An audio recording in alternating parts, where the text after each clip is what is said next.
Recording in progress.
Hey, will you text me that guy's phone number?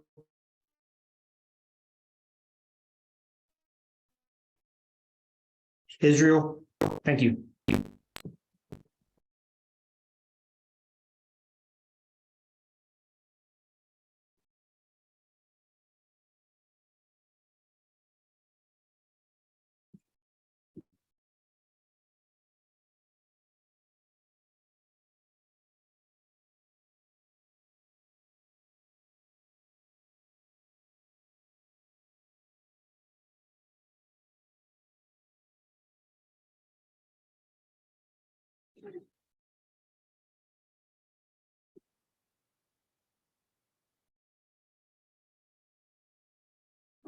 Hey, Israel. Hey.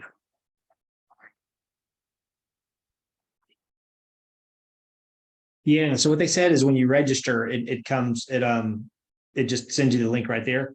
But I have the invite, I was gonna email you too if you need that, but it sounds like you got it. So cool. All right. No problem. Thanks, man. See you.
Everybody, we're gonna get started here in just a few minutes. Can everybody hear me? Can you guys give me a thumbs up if you can hear me?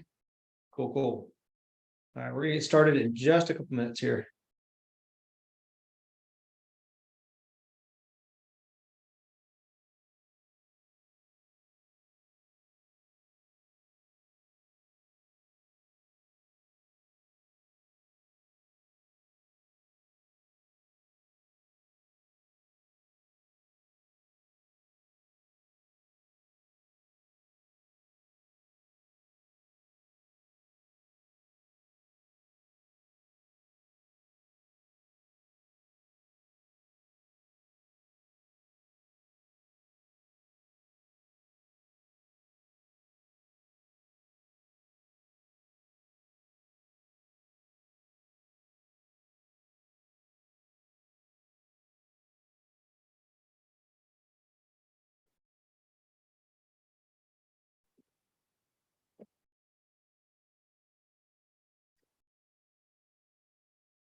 No one's speaking yet, Tara.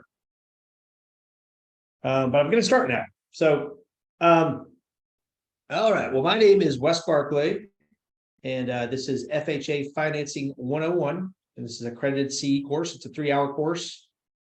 And so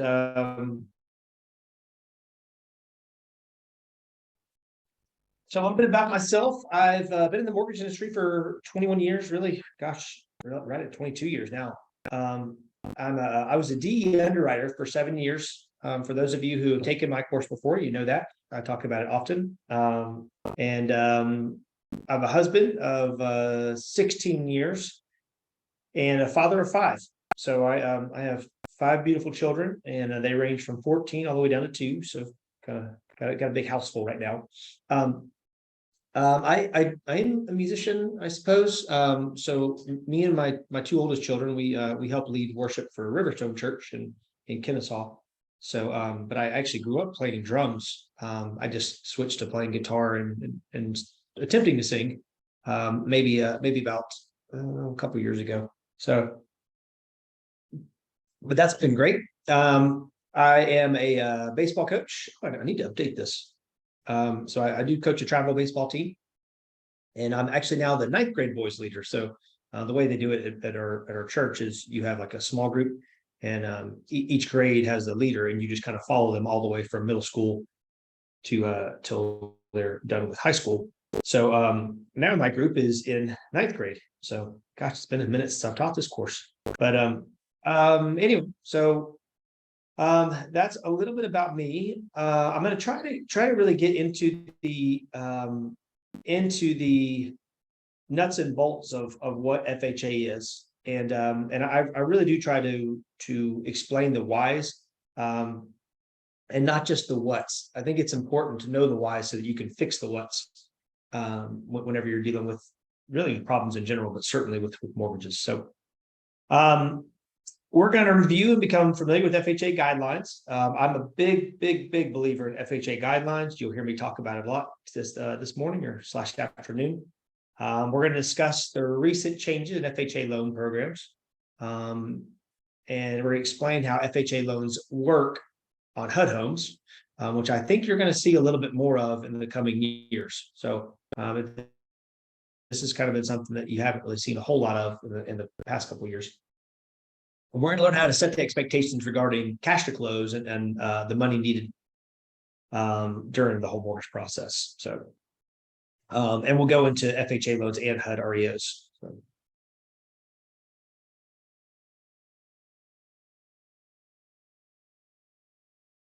Okay, so the characteristics that can cause the greatest increase in real estate agents' commission is a lender that truly knows the FHA loan program. And that is important. FHA is probably the most popular used program. I actually was when I said I was a DE underwriter, that's directly endorsed. So I was directly endorsed by HUD to underwrite FHA loans. There's a whole process you have to do to that, and you get Chum's number, Chum's ID. It's like a license number to do it. So it was a bit of a process. Took me a while. Some at Wells Fargo when I worked there, and then the others at Homestar. So, and Homestar is the company I work for.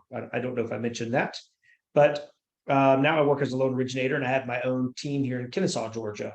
We have an office in downtown Kennesaw. So, oops. Okay. Rules, guidelines, overlays, risks management. So the what I always call the Bible of the mortgage industry is the guidelines, and FHA, the guidelines are called the 4000.1. And we're going to again get in there. I'm going to show you how to find the guidelines, because it's nothing that only us originators, us mortgage people have. So it's something that I always try to encourage people to go look at for themselves. So updates to the handbook are provided in the mortgagee letters. These are additional letters that HUD sends out, and it just gives any updates until they've actually built it into the guidelines. Approved lenders underwrite and close FHA loans without prior FHA review or approval. This is where the DE that I mentioned earlier. And the lenders can set individual guidelines, overlays designed to manage risk, and we'll talk about that a little bit more in just a bit too. Utilized risk management. Why is this so important? Well, we can lose our underwriting authority. So it's HUD that gives us permission to underwrite loans. And if we're just kind of underwriting all willy-nilly and not following the guidelines, well, we can get in big trouble for that and lose our ability to underwrite loans. And that can put a company under real quick. So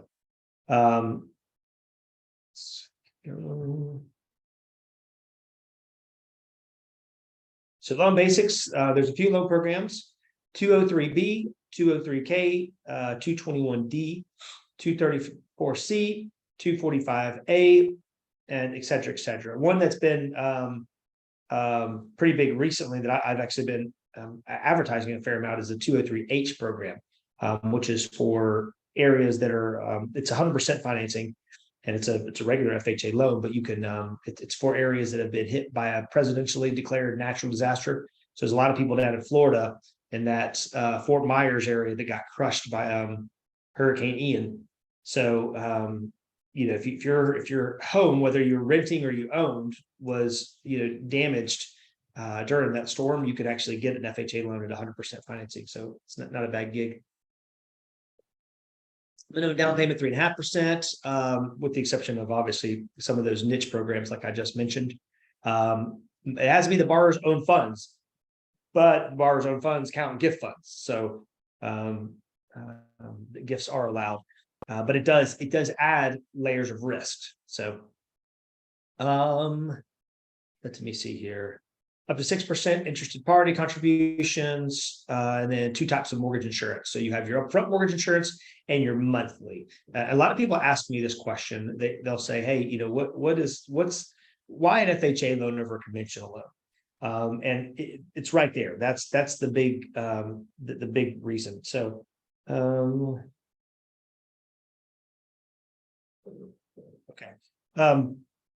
FHA has upfront mortgage insurance. Typically, conventional does not have upfront mortgage insurance. And then FHA also has monthly mortgage insurance that stays with the loan pretty much over the life of the loan. There are some exceptions for that, but even those are going to stay the majority of the loan. And then, with FHA, I'm sorry, with conventional, those that mortgage insurance will go away. So once you pay down to 80%.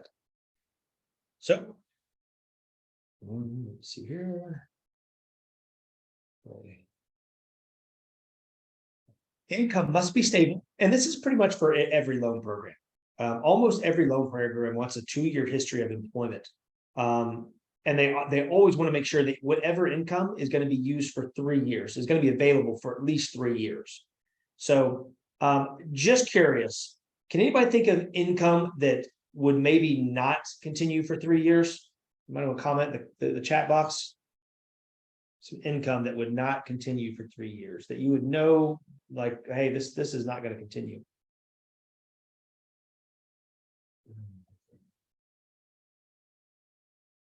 Oh, maybe somebody answer here. I'll give that a second. Contract employment, Phyllis, that's good. Yeah, contract employment would be one. Depending on the type of contract employment, because technically teachers are contract employees. But if they can see there's a history of like the continued contract, or it's pretty normal for there to be continued contracts like teachers, nurses, I would say fall in that also. They still will consider that as employment that's going to continue. So I would say one is child support income. Child support generally lasts till children are 18 years old, and if you've got a child who's 17, we don't have proof of 3 years continuance. Now I know there's situations where it will continue, like if they stay in college and whatever, but the lender has no way to verify that, so that can become real tricky. But lenders are always going to want to make sure that income is going to continue for 3 years. So if you've got somebody who's in one of these situations, just because they have income doesn't mean it's usable income. It has to be income that is reasonably going to continue for 3 years. So credit requirements are very flexible for FHA, much more so than conventional. FHA's minimum credit score. Does anybody know what FHA's minimum credit score is? I'm gonna get another chat. 580. It's really good, Kay. Sharon Fletcher says 500. Yolanda says 580. Sharon, have you been in one of my classes before? I feel like you have.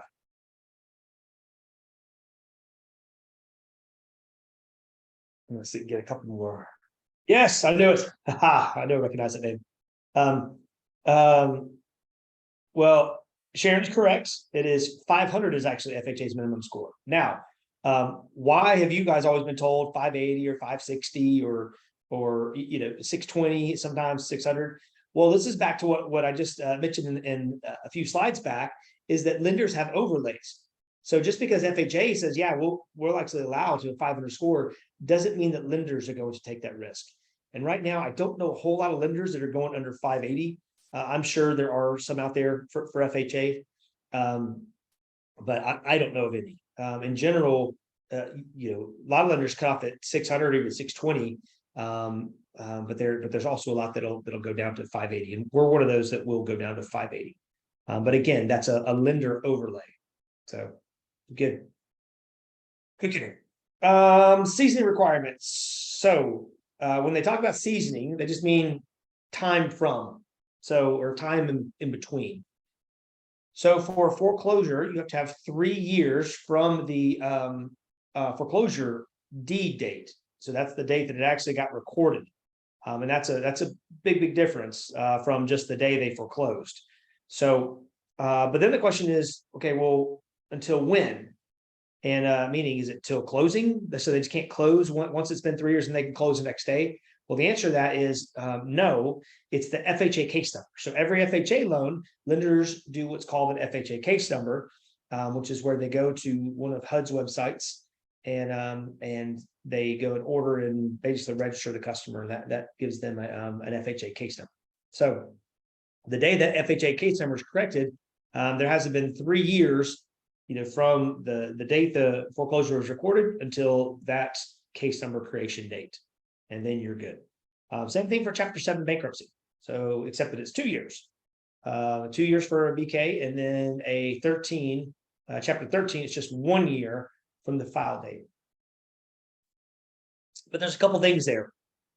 File date. The payments must be on time. So they, Chapter 13, probably most of you will know this, but for those of you who don't, Chapter 7 is where or forgiveness of debt. So you're basically just saying clean slate, I can't pay any of this stuff back anymore, and that's it. But Chapter 13 is more like restructuring the debt, where you're kind of switching some things around a little bit and trying to get lower payments so that you can you're making an attempt to pay people back, just maybe not the full amount. So obviously lenders consider that a less risk because they feel like, well, they were attempting to pay stuff back. So that's why only the 1 year, but you get put on a payment plan,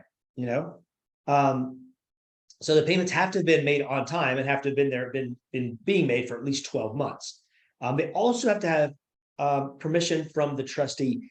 Anybody have any idea why you would have to have permission from the trustee or like the bankruptcy trustee? Why would you have to have permission from them to buy a house if you've been in it for over a year? Anybody have an idea?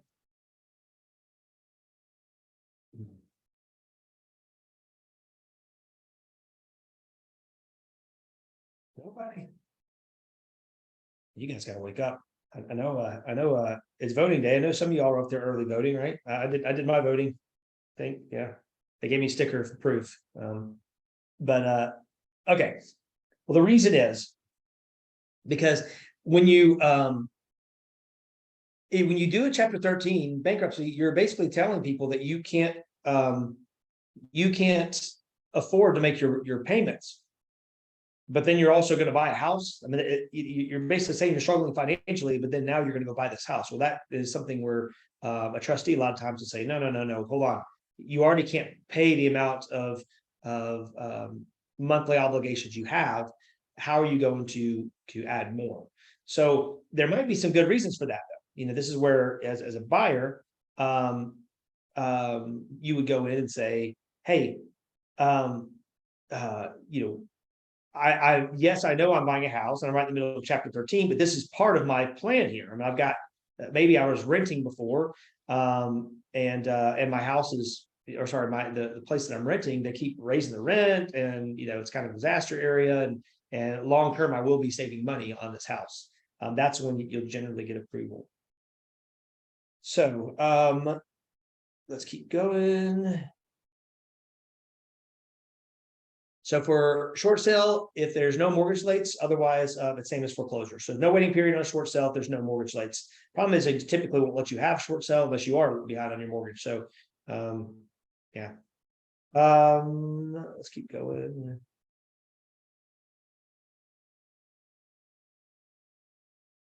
Okay, ancillary requirements. Borrower must be a legal U.S. resident or permanent resident alien. So they just have to be here legally. Borrower must have a clear credit alert verification reporting system. That's CAVERS.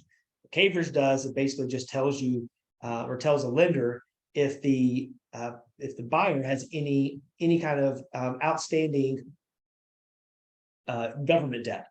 And examples of that would be like an FHA loan, tax liens, things like that, things that were owed to the government that they are delinquent on. It's not just that. Student loans would be another one, but it's not just that they owe stuff on them, it's that they're actually delinquent. So that's what when it would show up. Is social security number required? You don't have to put your social if that's what you're asking, Renata. Yeah, you don't have to put your social security number in this, as far as I know. I think you do that when you register. So, okay. Federal tax lien can remain open if the borrower has arranged a payment plan and has made at least 3 on-time payments. So you don't necessarily have to pay off tax liens. You just have to make sure they've been in the payment plan for at least 3 months. Collection can remain open so long as they're not greater than $2,000. And then we have to count. It says 5% on here, but let's see what the guidelines say. And this is what I would generally how I answer people whenever they ask me questions about the guidelines or about mortgages. Is I always say, hey, what do the guidelines say? Because I think that's important that you look it up for yourself. So it's going to be our first example. I think everybody can see my screen here. And what I'm going to do is I'm going to search HUD 4000.1 because that's what the guidelines are called.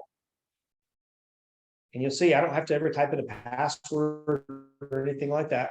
And I see this one, it says, you got to be careful because companies will kind of trick you. You're looking for one that says 4000.1 and then it ends with like gov or something like that. .gov, I should say.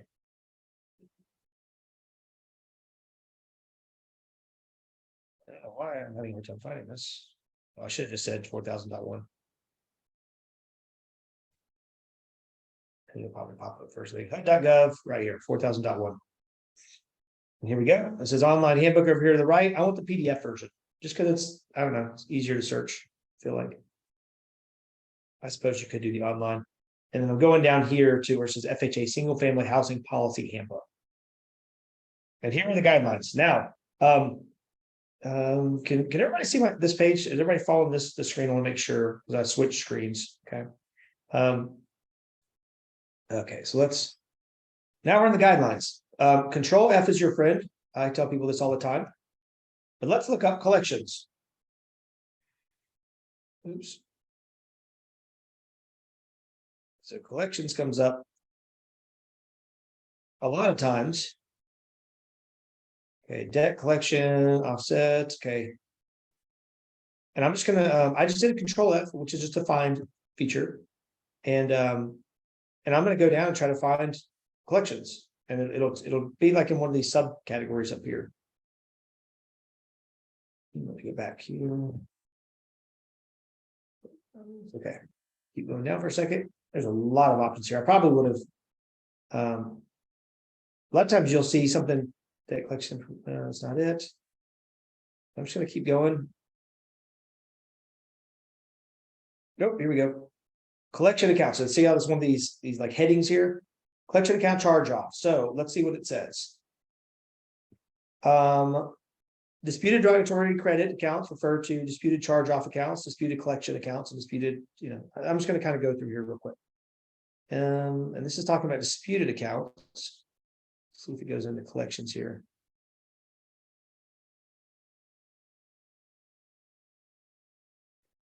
I'm still going down.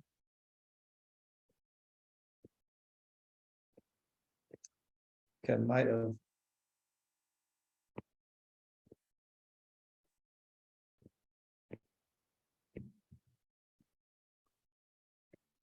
Well, this is the hardest time I've ever had finding a transport.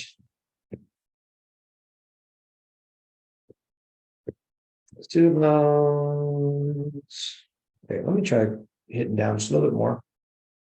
Territory, let's charge off. Okay, collection accounts. Here we go. Sorry. Collection accounts refer to borrower's loan. It basically tells you what it is.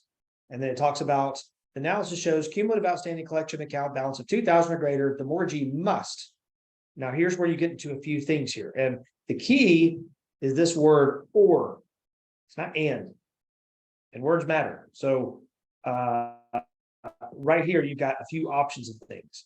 Verify that the debt is paid in full at the time or prior to settlement. So you could do that. It's one option if you want to verify it's paid in full. Verify the borrower has made payment arrangement with the creditor and include the monthly payment in the borrower's DTI, or if the payment arrangement is not available, calculate the monthly payment using a 5%. They go to this thing right here. Even in the slides, it says you can use 5% of the payment. Okay. But they skip over this. And I can promise you, it says verify that the borrower has made payment arrangements with the creditor. Almost no borrower has made a payment arrangement. But I think a savvy loan officer will go to a borrower and say, hey, you know what? Go make a payment arrangement. And generally, that's a way that you can save loans. And I think a lot of creative originating is how it is needed right now, especially because there's less loans. But I know is also appreciated from referral partners. So we're going to verify the borrower has made payment arrangements with the creditor, and that is almost always going to be less than 5%. 5% is actually a pretty steep payment. So that's a way you can kind of fix a loan with from a debt to income ratio standpoint. So anyway, all that to say is, this thing said right here when we were just looking, it said, let's see, 2000, okay, must count a 5% payment. And somebody, this is how kind of like, bad information gets spread, is because somebody says that and nobody goes and checks over it. So it's not really must count a 5% payment. It's you can count a 5% payment, or if you can verify what their actual payment they have set up, it's generally less. So all that to say, it's another example of why it's so important to go to the guidelines and look for them yourself. And you saw that took me less than like 2 minutes to do that. So disputed derogatory accounts may cause approval problems. If you've got more than $1,000 cumulative of disputed derogatory credit, so that would be like, collections or charge-offs or, something like that. A credit card that had no lates on it is not derogatory. So a credit card that just had a couple lates, but they were 24 months old, also wouldn't be considered derogatory. Derogatory is typically something that is outstanding and is or has been late in the last 24 months. So if you did have up to $1,000 of that, then at that point it would be a manual downgrade. What I mean by a manual downgrade, lenders have two different ways of approving buyers. They can do either an automated underwriting approval, and automated underwriting approval is what they strive for, because it's basically software that can assess the customer's profile and give a risk answer of either it's approved or it's going to be a referral. So when you run it through this, it pulls in the credit, so it analyzes the credit, and then it's going to look at the income, but the income is whatever income the loan officer put in there, and then it's going to look at the assets, and assets are also just information that the loan officer put in. When it looks at those two things or those three things, it takes into consideration the loan to value and a number of other things, and it'll spit out either an approval or a refer. So pretty neat stuff. If it doesn't give an approval, if it gives a refer, then we have the ability to do what's called a manual underwrite. But a manual underwrite has real strict guidelines as far as what the debt to income ratio can be and that kind of thing. For those of you who don't know what debt to income ratio is, it's simply what it says. It's your debt divided by your income. And when I say debt, I don't mean like, your electric bill or water or anything like that. Those aren't really debts. Those are just things you pay for monthly for a service. Debts would be like credit cards, installment loans, mortgages, student loans, things you actually borrowed a sum of money on, and now you're paying back over time. So 90-day flip rule. Don't let this get you. Very, very important for agents to know if you're making an FHA offer to somebody, or somebody's making an FHA offer on one of your houses that was just sold within the last 90 days, that is an issue. FHA will not allow that. They'll make you wait until after the 90 days to be able to close. Okay. Even after 90 days, there are situations where we would require a second appraisal also. So if it's between 90 days and 180 days, oftentimes you'll have to get a second appraisal done. So that's just a good thing to kind of know and to prepare your buyers or your sellers if they're going to be selling to an FHA approved customer. Any questions on any of that so far?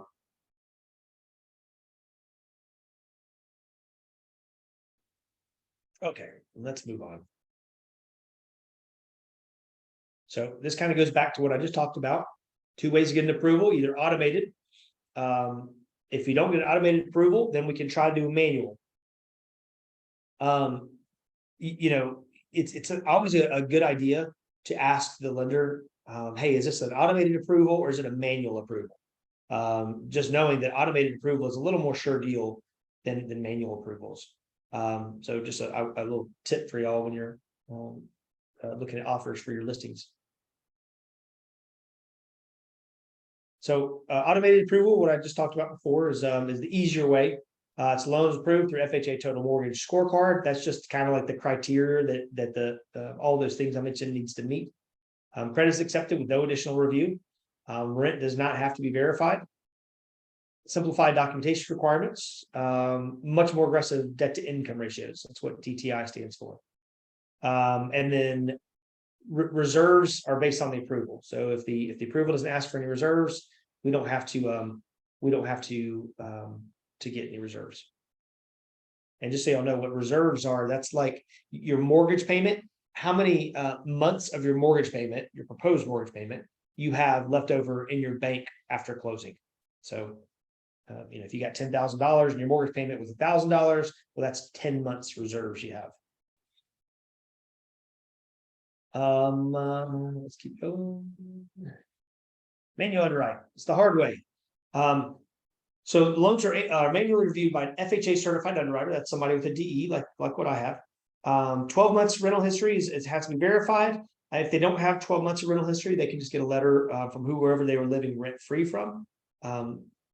If they have been paying but just can't verify it, they're late, that can become problematic. Credit depth is reviewed, so they'll make sure they have enough trade lines or credit lines. Full documentation is required. They're going to want 12 months receipt of child support, whereas I think you only 3 months, I think is what it is for an automated. LOX, which means letter of explanation, required for derogatory credit. So any credit issues they have in the last 24 months, they have to get letter of explanations for also. Whereas on a convention, on an automated approval loan, you don't have to do that. The AUS has already taken into consideration all the credit risk, and so you don't have to get letters of explanations.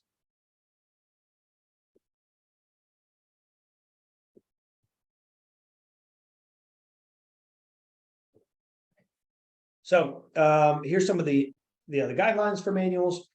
Manual underwrite, you have to have your residual income. They're going to check that. They're going to check the cash flow analysis. Gross income, and how we get to the residual income is again, they check the cash flow analysis, and then gross income minus taxes minus debt minus housing payment, utilities, maintenance equals your residual income. It's basically the money you have left over after you paid all your bills. So it must meet minimum threshold to use as a compensating factor. Oh, I missed this page.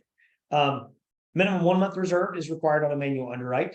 And then here's our debt to income ratios. Now, debt to income ratios, you'll see those two numbers there, and you're probably wondering, unless you've taken my class before, hey, what are those two numbers? Why are there two numbers when it comes to debt to income ratio? Well, you have the front end ratio, which would be the first number. The first number. So on that top example, it's 31/43. Well, that first number represents your housing ratio, is what they call it, or front end ratio. Your housing ratio is just your mortgage payment or your housing payment divided by your income. Now, the second number is your total or your back end ratio. Now, that's your housing payment along with all of your credit cards and student loans or all your other debt divided by your income. So now, something to keep in mind when they're talking about your debt, they don't just take whatever they're paying on the debt monthly. It's the minimum monthly payment. So you might have a credit card balance of $4,000 and they're paying $250 every month on that. Well, the payment is probably only closer to like 100, and lenders would use that 100, just the minimum payment amount. And that amount typically will show up on the credit report, and that's what lenders pull from. If it's not showing on the credit report, then they'll ask for verification. one compensating factor, we can go, our debt to income ratios can go a little bit higher. So we can go up to 37 on the front end and then 47 on the back end. And if we have two compensating factors, we could go to 40% on the front end and 50 on the back end. Now, that's with your manual underwrites. I will tell you, if you can get an automated underwriting approval, generally, if you have over a 640 credit score, you can normally get an automated approval all the way up to a 47% front end and a 56.99 back end. So let that sink in for a second. I mean, that's a 7-point swing on the front end, and basically a 7-point swing on the back end. That's a huge difference. I mean, just to kind of give you an idea, that's generally about, gosh, I'd say $30,000 to $50,000 more of a house that you could buy, or loan amount that you could stick in there. So much better to get that automated underwriting approval. So eligible compensating factors could be 3 months reserves. Gifts do not count as reserves, so that you can use gifts for down payment, but they do not count as if you have, if all your money came from a gift and you had 3 months of mortgage payments left over that the gift you didn't use, that does not count as reserves. There's really no payment shock, so that would be an allowable compensating factor. So if there's not really any increase in what your housing payment is, in general, that would be $100 or less. So if you were previously paying $1,200, now you're paying $1,100, or even up to $1,200. Does start with 12, whatever. It just can't increase more than $100. That would be another compensating factor. And if you met the residual income requirements, and there's a whole calculation that we do for that. So that would be another example of a compensating factor. Manual underwrite continued. We've got, I talked about this already. What residual income is, just the money after you paid your bill. So you can kind of see that whole calculation there. Now here's the table for residual income. And obviously we're going to look at the second one down here. Top one is for if your loan amount is going to be $79,999 and below. I mean, I don't 80,000 is the cutoff where I don't go, we can't really make money off of it. It's just hard to do those loans. So that's our minimum loan amount. It's also, you get the high cost issues. I mean, it becomes a nightmare. So we're going to look at the bottom one. And that's where you've got loan amount 80,000 and above, which is going to be the vast majority, especially now in our market. It's so rare you see a loan amount under 200,000, much less under 100. But so then it's tiered. We're going to be in the south here. So if they have their family size is 3 people, and the residual income they'd have to have, or the money after they've paid all their bills, would need to be $889. So.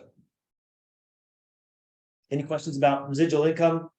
That can be a little confusing, but I'm going to take some time and see if you guys have any questions about that. No? Okay, we'll continue then. FHA back to work. So it allows for a 1-year seasoning for any and all major derogatory credit, foreclosure, BK, sales, etc. Must be able to prove 20% or more decrease in income. And it must complete home buyer counseling prior to the loan application. So there's a couple of things there, but if you got a decrease in income that happened as a result of of losing your job or whatever it was, there's a program this program is actually really solid, and it can really save a lot of buyers. So.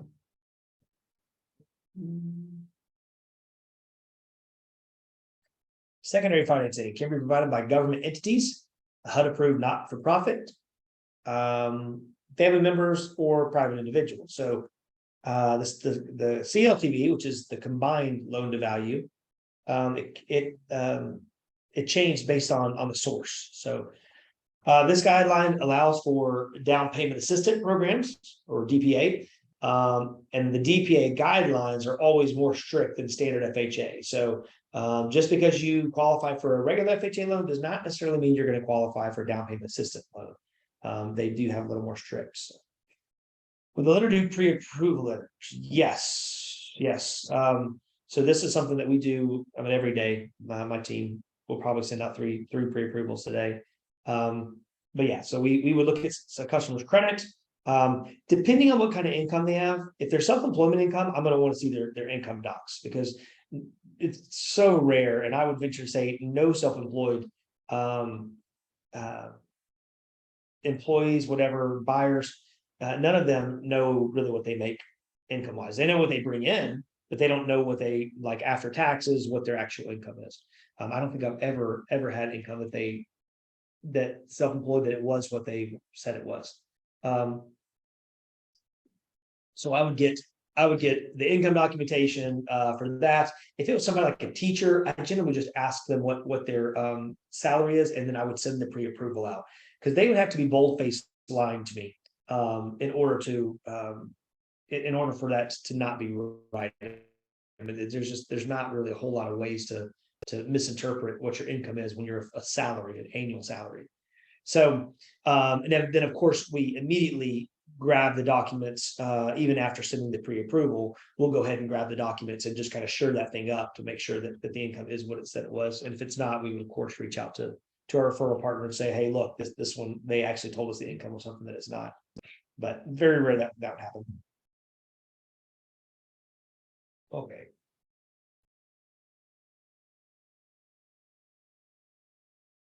Georgia Dream, just some of the cliff notes from it. They actually just changed their max sales price. So you can actually go, I think they went from 250 to 350 is what I was just told. I have not, but it makes a whole lot of sense that they would go to 350.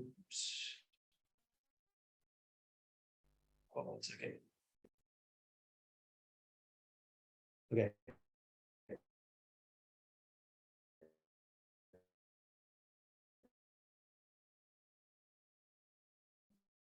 With me, I think my internet blipped for this time. You're generally going to need about a 28 to 36. So 28 front end, 36 back end, 660, 699. You got to have a 35 to 43. If you got a 700 plus score, then it's just whatever the AUS approves. So if the AUS approves it, then we're good with whatever ratios it approved at. So total closing costs are typically 2%, but then you have your prepaid in there too, which is your taxes and insurance.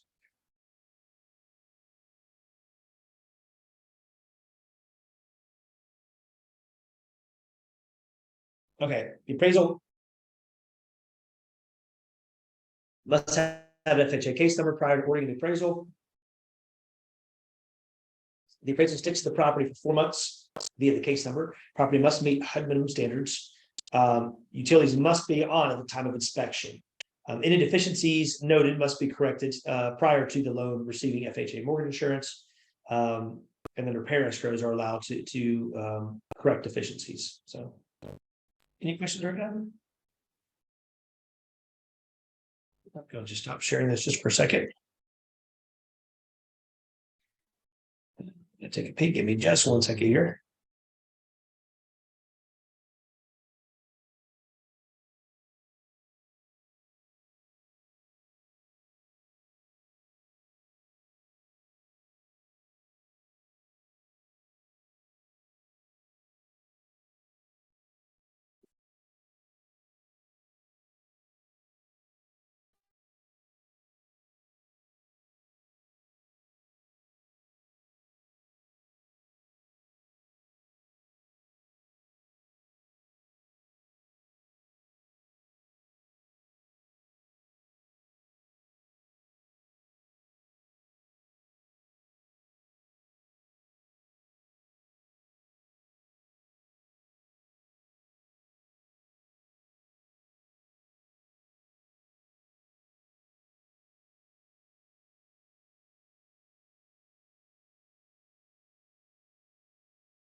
Everybody hear me?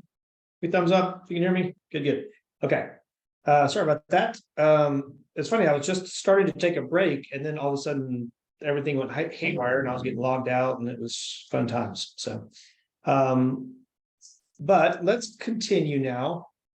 I'm trying to. I actually really want to find. I've got this little risk layer thing that I had one of my assistants make up for me, and I basically whiteboarded it, and then they kind of put it in a little pretty graphic. But I'm hoping that I asked one of them to send it to me, so I'm hoping I can show that to you, because it does a real good job of just kind of showing a good visual of layered risk, and I think that's something that's real important when you're talking about FHA loans. So, okay, so let's keep going here. Go back to share screen.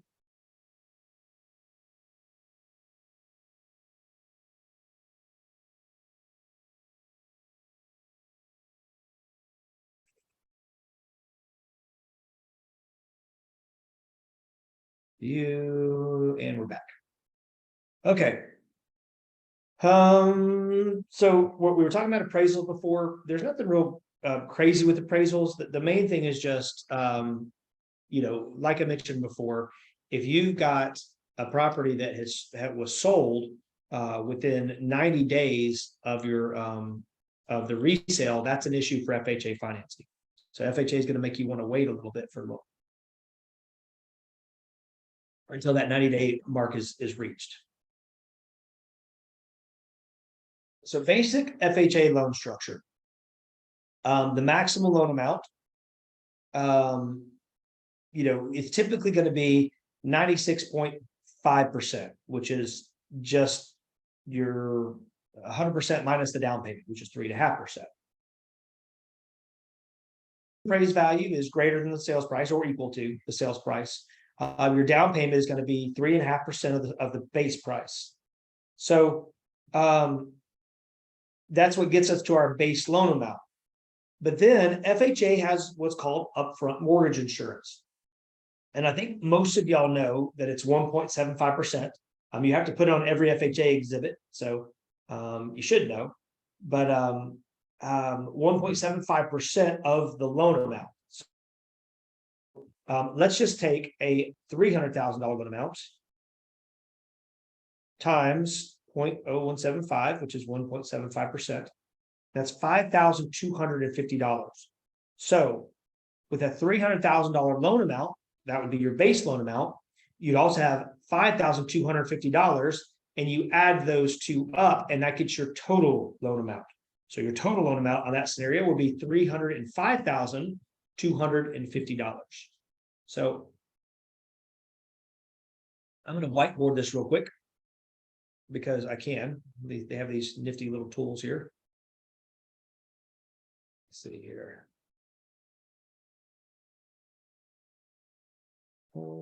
Try to do a text. Okay, can everybody see this whiteboard? Give me a yes, thumbs up. You can see it.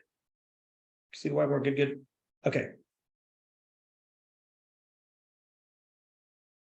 I want a text box, please. Thank you. Okay, so we've got a we'll say a $350,000. Boy, that could be a little bit bigger.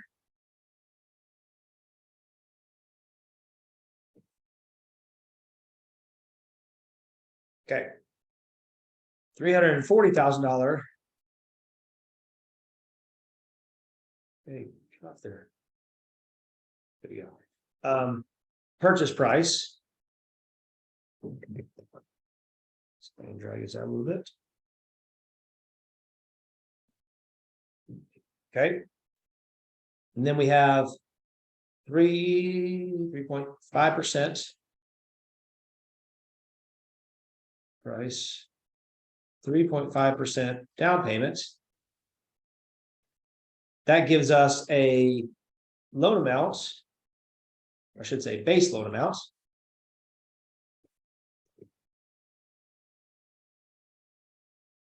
Do some math real quick here. 340 times of 328,100. Okay. So we have to add to that our upfront mortgage insurance, 100 0.0175. Upfront mortgage insurance premium is $5,741.75. So that's all that is just 1.75% of the loan amount, the base loan amount. Okay. So now I have to add those two together, and that gives me my total loan amount is 28, 100.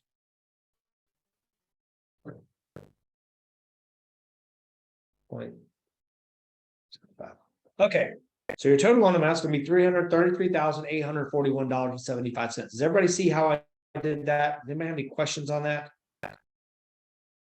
So all that to say is that you don't have to, that upfront mortgage insurance does not have to be paid out of the customer's pocket up front, even though the name is a little misleading. It's a fee that is, you can finance into the loan amount. So while it is a upfront fee, it's a one-time fee. It can be paid over the life of the loan. Now the customer can pay it out of their pocket if they want to, and it just increases their cash to close. So when I say cash to close, I mean the amount of money the customer needs to bring to the closing table. This would include their down payment, any closing costs or prepaids that weren't covered by the seller or the lender. So cool. Everybody understand that? Close out of my whiteboard here.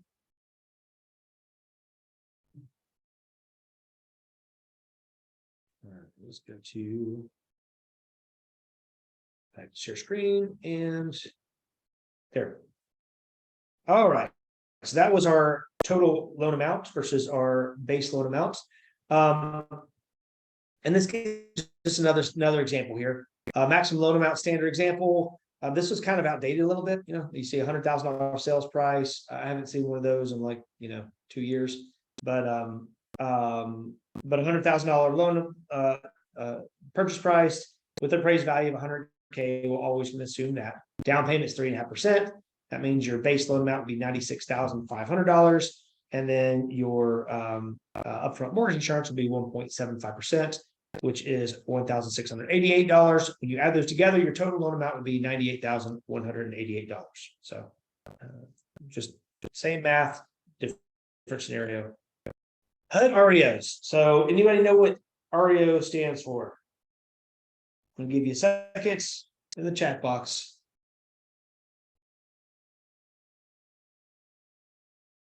REO, what does that stand for?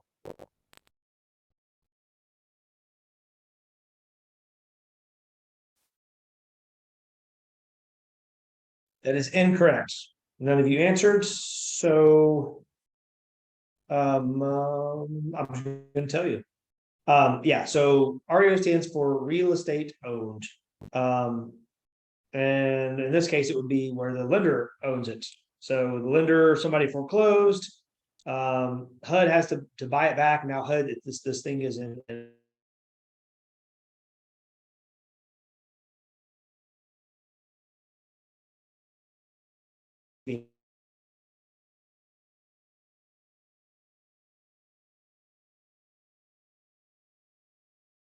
let's go back to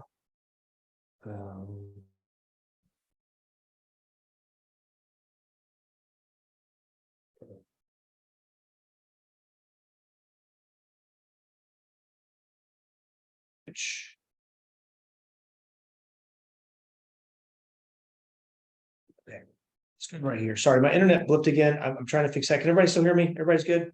Okay, good. I tried to switch which Wi-Fi that I'm on. I'm not, I probably should direct plug in when I'm down here, but for another day. Okay. So FHA underwriting guidelines, there's no changes or differences from standard FHA financing pertaining to the verification of income, assets, credit, etc. The minimum down payment, in other words, all the guidelines are the same for REOs. So there's not really a whole lot of change there. Minimum down payment is $100 versus 3.5%. Well, that's super appealing for buyers, obviously, because that's basically a no down payment loan. Even though it's funny, FHA really rebukes you when you say that. They're like, no, it's not a no down payment, it's $100. I'm like, okay, well, that's like, gosh, I'll credit that $100 in a lender credit to cover that. Point is, when we're talking about hundreds of thousands of dollars, $100 is nothing. Max base loan amount is lesser of the appraised value or the sales price minus $100. So whatever the loan amount or the appraised value, whichever one's less, you just subtract $100 out of that, and that's the max loan amount. So you can do a repair escrow up to $11,000, and it can be financed into the loan amount. So you can actually go above whatever the you can go $11,000 over what the max loan amount is if you're using a repair escrow. So that's kind of a neat thing. And again, you're not going to see a whole lot of, you don't see a whole lot of REOs anymore, but I think you're going to start seeing a few more in the coming years, unfortunately. So the biggest misunderstanding is your cash to close, and again, we go back to that cash to close phrase versus down payment, two different things. Cash to close includes your down payment, but it also includes your closing costs. And on every loan, there are closing costs, okay? And prepaids. For those of you who don't know, prepaids are just your taxes and insurance that lenders collect, and they hold it to an account and in an account. And every time your taxes come due, they pay that. And when your insurance comes due, they pay that. Now that account keeps growing because a portion of the customer's mortgage payment is a monthly installment of tax, so and insurance. So every month when they make their mortgage payment, that escrow account keeps growing and growing and growing, and then once there's nothing there, they pay it. So the lenders have to collect escrows or prepaids at the beginning to set up that account, because they always there's very rarely is there ever the exact amount of money they need at the very beginning. So they have to collect the amount to make it good once taxes and insurance come due. I didn't feel like I explained that very well right then, but I do have a if you guys want to go to I'll put this in the comments real quick. It's and I hear someone say I'm breaking up. Am I still breaking up, or am I okay now? That was a few minutes ago. So I think maybe when the internet bleeped. Yeah, if there's any more breaking up, you definitely shoot me a text. Thanks, Kay, for letting me know. I think that was when my internet blipped again. Okay. I'm going to show you, it's ask the underwriter YouTube. Okay. So that's my YouTube channel. And it's got a lot of good information. I put a lot of stuff on there. There's a program that FHA allows that we do, and conventional allows it for that matter. USDA, it's a little trickier. VA, I have actually not tried using it for, but we call it our assets for income. Anybody ever heard of this program? Assets for income? Anybody? I did a YouTube video about it, but it's a basically a program where you can use a customer's assets and as qualifying income, and they don't have to spend the assets. They just have to have the money. And with the nice part about this is it's not money that necessarily has to be sourced. So where a lot of times a parent will want to co-sign for a buyer, where they don't want to co-sign, because when they co-sign, they're on that credit. So that mortgage is going to show up on their credit until that loan's paid off. You can deed them off the title, but you can't take them off the mortgage. So without refinancing or selling. Well, using this assets for income, we can actually take a parent, and if they've got a lot of assets in the bank, we can take that and turn that into income. And just to kind of give you an example, let's just say they had $1,000, okay, of assets. We can turn that into look that again. I'm sorry, 100,000 of assets. 1,000 won't get you very far, but 100,000 of assets. It's not uncommon for parents to have that. We could turn that into $2,700 of extra income for a customer. They don't have to spend it. They don't have to do anything. They just have to have the account there, and we'll kind of walk them through what that needs to look like. But they can use $2,700 of additional income. That almost always gets them over the hump that they were needed, more so than even if the parent or whoever it was co-signed. Because when you co-sign, now we have to count all of the parents' debts into the situation too. So anyway, it's a pretty neat program. And again, I've got a video up on it on my YouTube channel, along with some other videos too. I haven't done one in a minute. I need to do one. I think my most recent one was about the disaster area, which I talked about before, the 203H loan program. So, okay. So again, it's only $100 down, right? Nope, because there's closing costs. So the potential out of pocket, after you take into consideration earnest money, utility, winterizing, appraisal, etc., can be actually a good deal more than that. Let's see if we do any numbers. So initial sales price at 105. Sorry, initial list price 105, sales price 100, appraised value is 105. The base loan amount is 99,900. Closing costs and prepaids are 4,000, and the seller's paying 3,000. Their actual let me see, prepaids 4,000. So what they ultimately came out of pocket with was only $1,100. So it wasn't, again, when you take into consideration the closing costs, and of course closing costs and prepaids on $200,000 house are a whole lot more than $4,000, but you can kind of get the idea here is that on these REOs is that you're coming out of pocket a whole lot less than you would if you're doing your full 3.5% and all that. So all right, more scenarios. 100,000, it's kind of the same thing. Still bringing out of pocket 1,100. And on this one, still 1,100. I don't know why we decided when we were making these things up to keep them at 1,100, but let's do this one. It's a little different. Sales price 100,000, appraised value is 98,000. So the base loan amount is 97,900.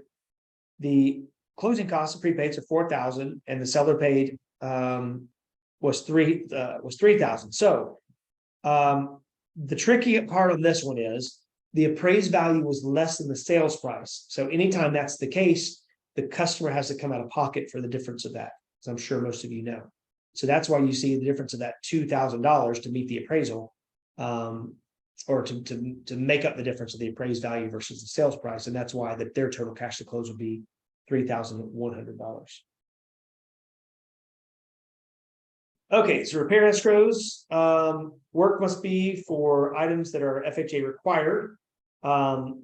It can't just be for like, hey, I want to, install new cabinets and put granite countertops in. That's not how that works. It's to get the appraisal up to where it needs to be. Now, if there were no countertops, that would be an issue. The FHA would say, hey, you know what, you need to fix that. And at that point, you can get whatever countertops you want to, Depending on the scope of the work, we can issue half of the funds up front. And then at the end, we send out a final inspection from the appraiser, and they make sure if the work looks good, the rest of the funds get distributed to the contractors. Numbers can be updated. I mean, how many of y'all have ever done any contract work? It very rarely ends the way it starts off. I'm doing a project right now, and just so you know, my dad did the project for me. And it started off to be like, it'd be like $10,000. And I think I'm up to like 18,000 at this point. So it's not, I don't think it's necessarily people trying to rip you off. I just think it's really hard to know on construction jobs a lot of times until you start digging into stuff. And like, my particular project was a back deck, and it had, we started taking the flooring off. Well, the joists were rotting, so we had to kind of replace a lot of those. It was just little stuff like that, just keeps adding. So HUD, FHA, they recognize that, and they give you some flexibility. I thought you could see. I'm sorry. Let me see. Let me try it again. I thought I was sharing the correct screen, but I guess I wasn't. Okay, is that better? Yes, that's the right screen. Okay, it should say repair escrow at top. Good. Okay. FHA changed. They used to be, their guidelines used to be the 4,155, and they have since changed that to the 4,000.1. And I'm going to get in a little more to the 4,000.1 because I want to go through some guidelines real quick with y'all. I'm going to nerd out on this stuff just for a little bit. I think we're already in the guidelines. Get more. Let's look back here. Everybody see that? Hopefully. Let's see if I can make this a little bigger too. I don't know if I can. Okay, so here are guidelines. Let's talk about something. I want to hear from all of y'all. How many years? How long do you have to have been self-employed in order to get a loan? Anybody know? To be able to use income, how many years you got to be self-employed? What should you guys think? 2 years, 2 tax terms. Oh, that's right. Let's see. So I got a lot of people saying 2 years, and I think that's the normal answer. Let me go to self. A few of these.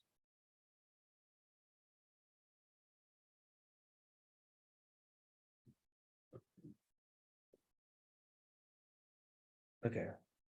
Self-employment income. Oops, I did jump for some reason. Okay.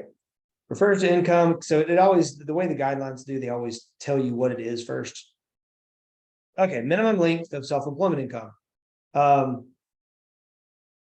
Okay, the mortgagee may consider self-employment income if the borrower has been self-employed for at least 2 years. So everybody was right?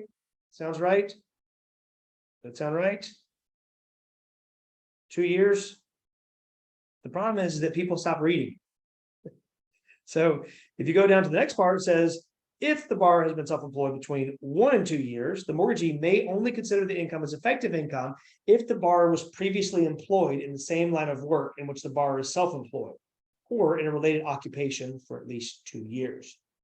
So it's not necessarily that you have to be self-employed for 2 years. And I know a lot of you are you're probably looking at this going, oh my gosh, I had no idea. Why didn't I know this before?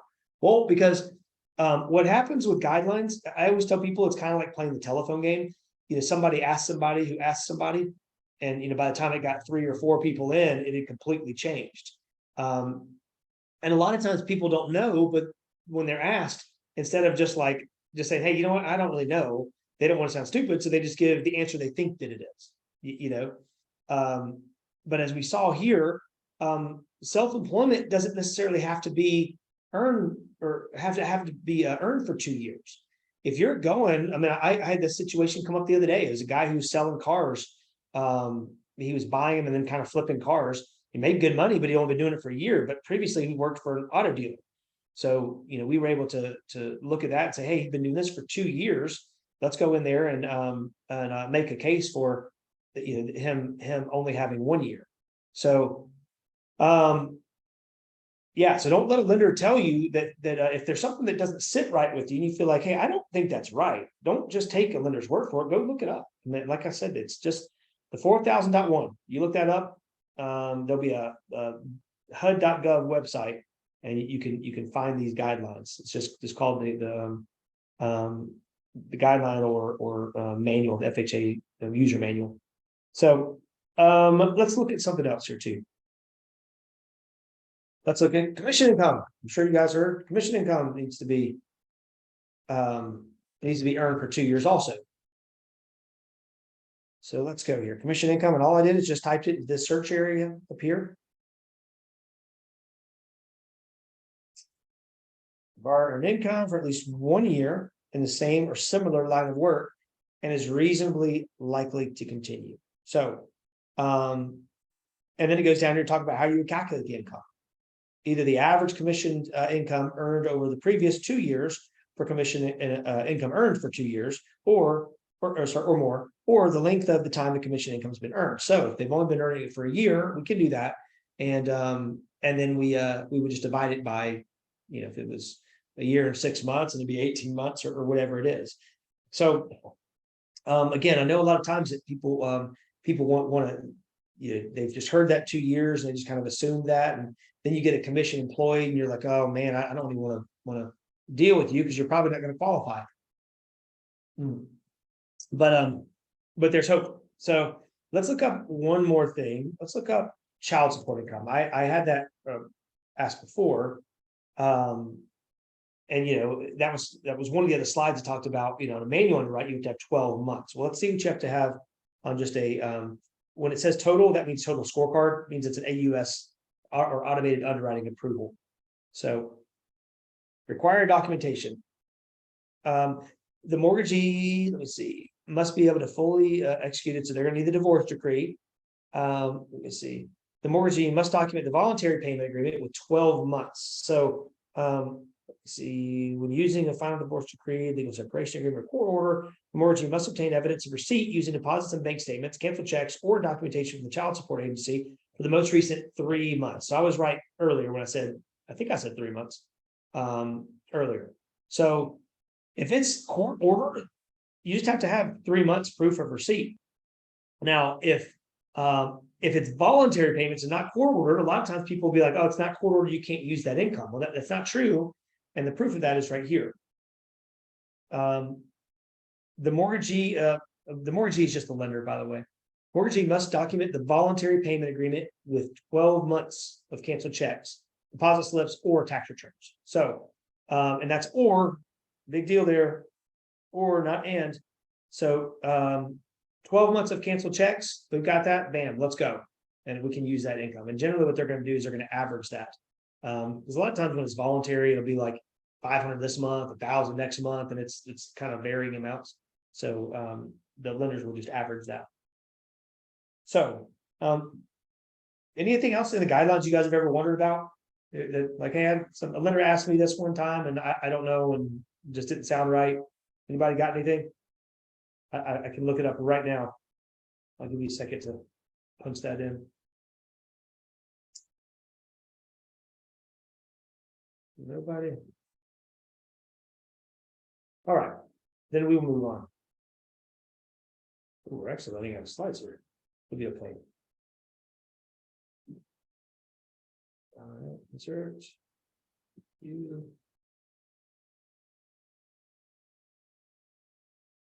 Okay, let's keep going. So the 4155 has been a staple to mortgage business for like forever. But they retired this as a huge change to FHA lending. The new 4000.1 handbook, it's 2 separate sets of guidelines. So you've got one set for the total scorecard, which would be AUS approvals, and then one set for manual loans. So this would be loans that got a referral, but that now we're going to try to do manual. You know, there's so many changes that FHA is always doing. Like for instance, for the longest time, FHA required you, if you had a student loan, you either had to use whatever the verified fully amortized payment was, or you could use 1% of the balance. Well, FHA changed that not too long ago, and now you can use 0.5%. So there's always changes that are coming out. You know, the things that we try to focus on are things that that potentially could kill your loan. Because that's really, I think, what y'all are more concerned about. FHA case numbers being pulled at the right time. I mentioned that before, is that the dates, whenever there's like a time period that's needed, seasoning requirement, they're generally looking at that FHA case number. Pull date. Student loans, man, this is something that I get can jam up your FHA loan in a heartbeat. Somebody who's got $100,000. I mean, I've seen up to $300,000 of student loans debt, and that'll, using 1% of that, or even using 0.5%, can really mess up your debt to income ratios. So FHA case numbers, we're going to talk a little more about that. Case numbers are assigned to the subject property for years. The main feature of FHA case number was to prevent multiple appraisal orders. So they were trying to not have 3 appraisals out on a house. They are tied to the property address. So if you change houses, let's just say you're going to buy a house and there's already an FHA appraisal ordered, and you're doing an FHA loan, you're going to get that same appraisal. It actually just gets transferred over. Back as in September of 2005, case numbers are significantly more important because, like I said before, they start tying all of the seasoning to those dates. Almost every date of concern in loan guidelines is based on the case number, foreclosures, BKs, overtime, 2 jobs, etc. So when we talk about overtime, typically your overtime has to have been earned for at least a year, normally 2 years. Well, again, a year from when? And the answer to that is when the case number is assigned. So case number can be canceled, but it's very difficult to do that. It's a big pain in the butt, so it's not something you want to make a habit of doing. You don't want to get yourself in a situation. You just want to be smart about when you're ordering your case number.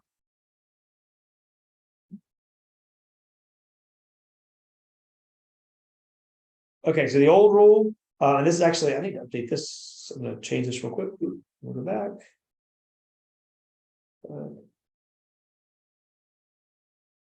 5% now. 7.5% must be fully amortized loan. So, yeah, they made this change pretty recently, and everybody was glad. Conventional for a long time has been 1%, and I'm sorry, has been 0.5%. Freddie Mac has that program. So it was, it's like finally they started kind of meeting with that. FHA also changed it to where if you are on a student an income-based repayment plan, you can use whatever your income-based repayment is. So that's a big win for people who have student loan debt. Undisclosed mortgage debt, private mortgages in the BK, 30-day accounts. There were some other changes they did here. Identity of interest, which would be like a non-arm's length transaction. Non-arm's length just means that it's not somebody that you didn't know before. It's a family member that is the seller, and or I should say the seller and buyer related, something like that. Whenever that's the case, there's some additional requirements. The maximum loan to value is 85%. There's some other little nuances there too. 203K. Before we get to 203K, I'm gonna take another break. We're gonna have a few breaks today. This will probably be 5-10 minutes. But yeah, when we come back, we'll talk about 203Ks, what that means, and how that can help potential buyers. Any questions, put them in the chat box, and I'll try to answer when I get back.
Okay, let's see if I send back in.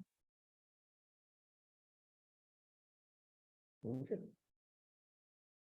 Okay, so I'm going to share something with you guys real quick here. I was able to find this on the break. See if I can find it though.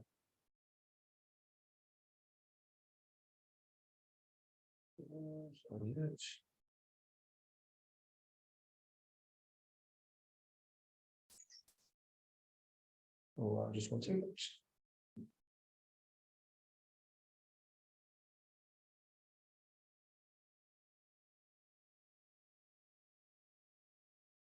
Oops.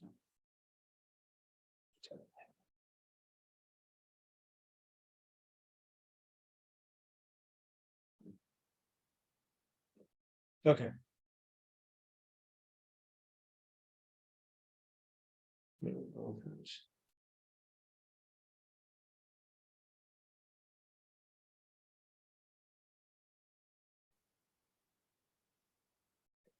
Hold on 1 more second. I'm trying to find. I had it up here a second ago. I don't know what happened to it.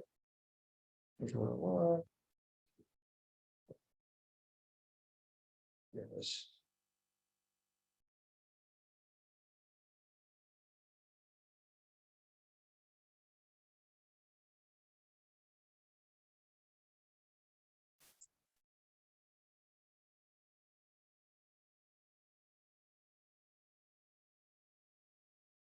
Let's go to share screen and okay, everybody can see that now. So this is a risk layer chart.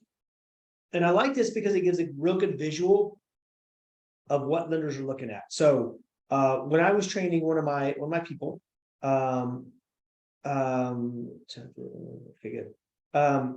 when I was training one of my people, I told her on a conventional loan, we can go up to 50% debt to income ratio. That's the back end max. Okay. And what I was trying to convey is that, hey, you can go to 50%. That would be the max that's allowed. It doesn't mean they don't always approve.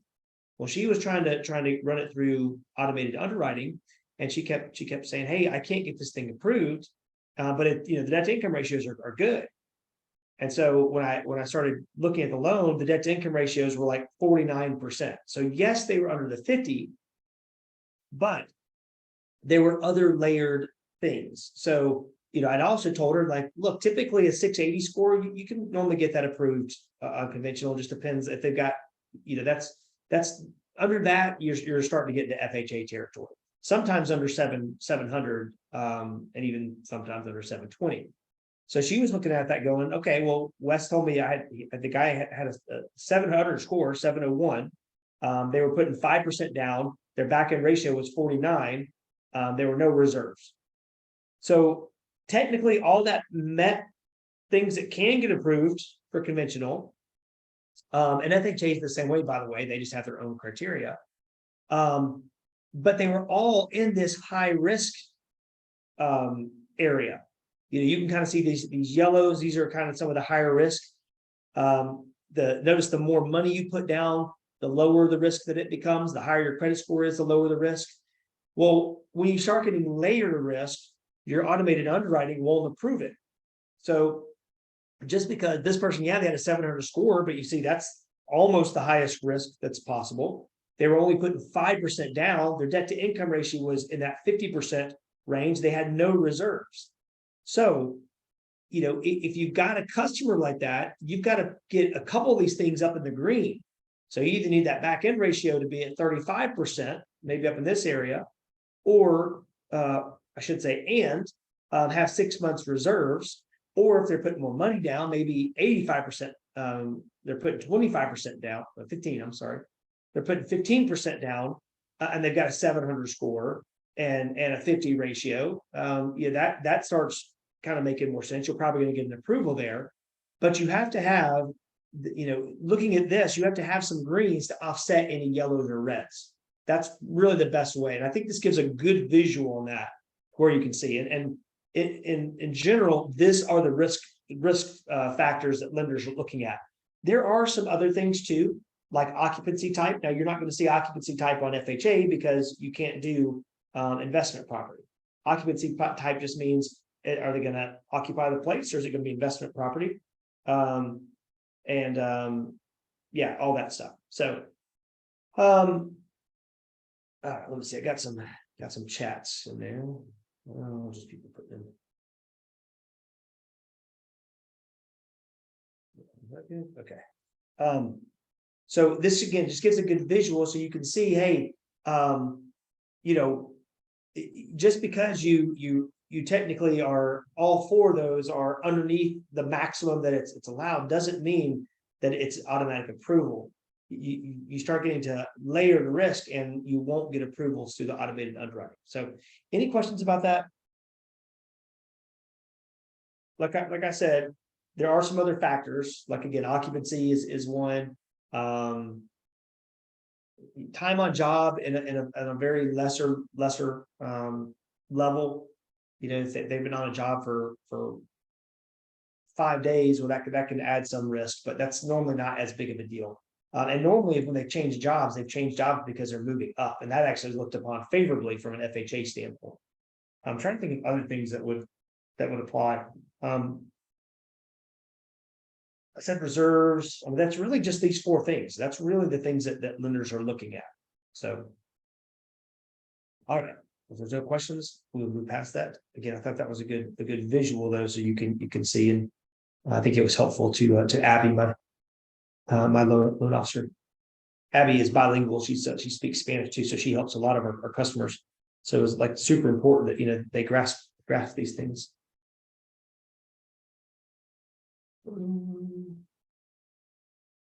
Okay,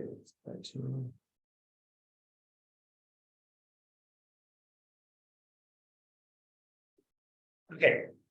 So we already went through HUD REOs.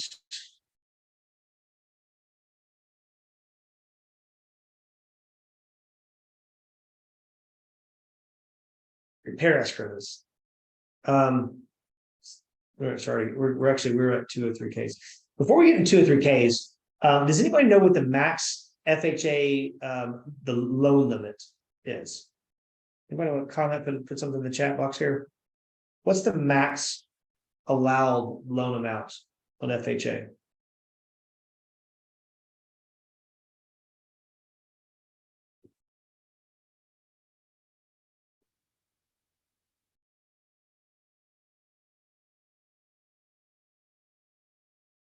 So here's the answer to that. Anybody?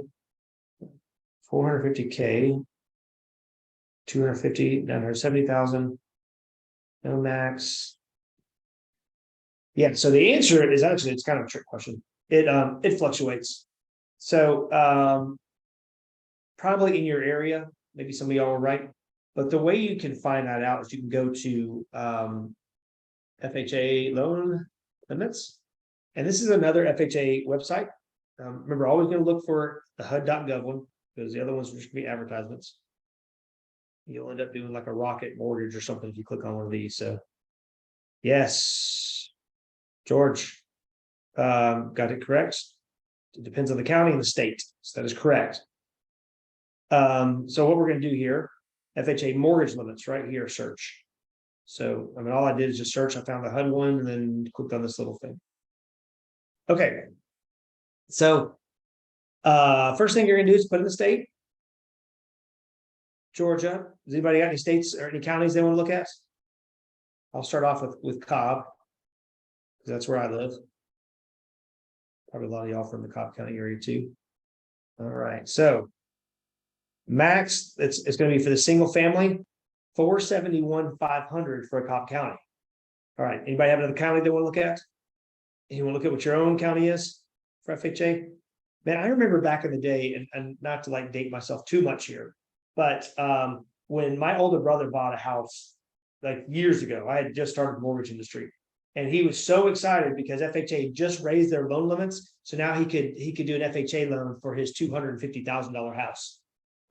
So it's obviously increased a little since then. Okay, so Gwinnett and Fulton we'll look at.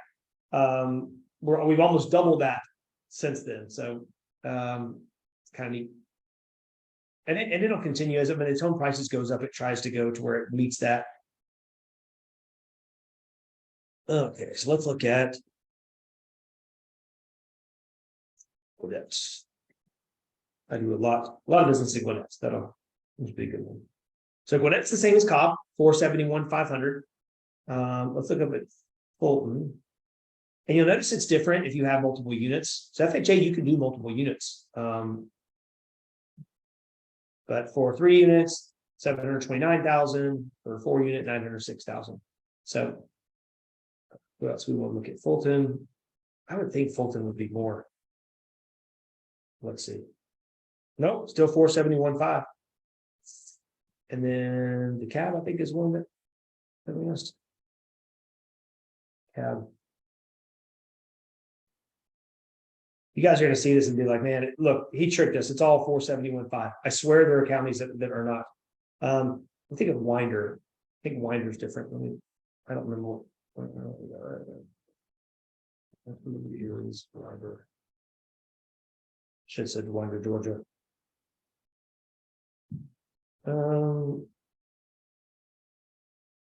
Winder. Is it saying it? Is it actually? Oh, it's Barrow County. Okay, let's see if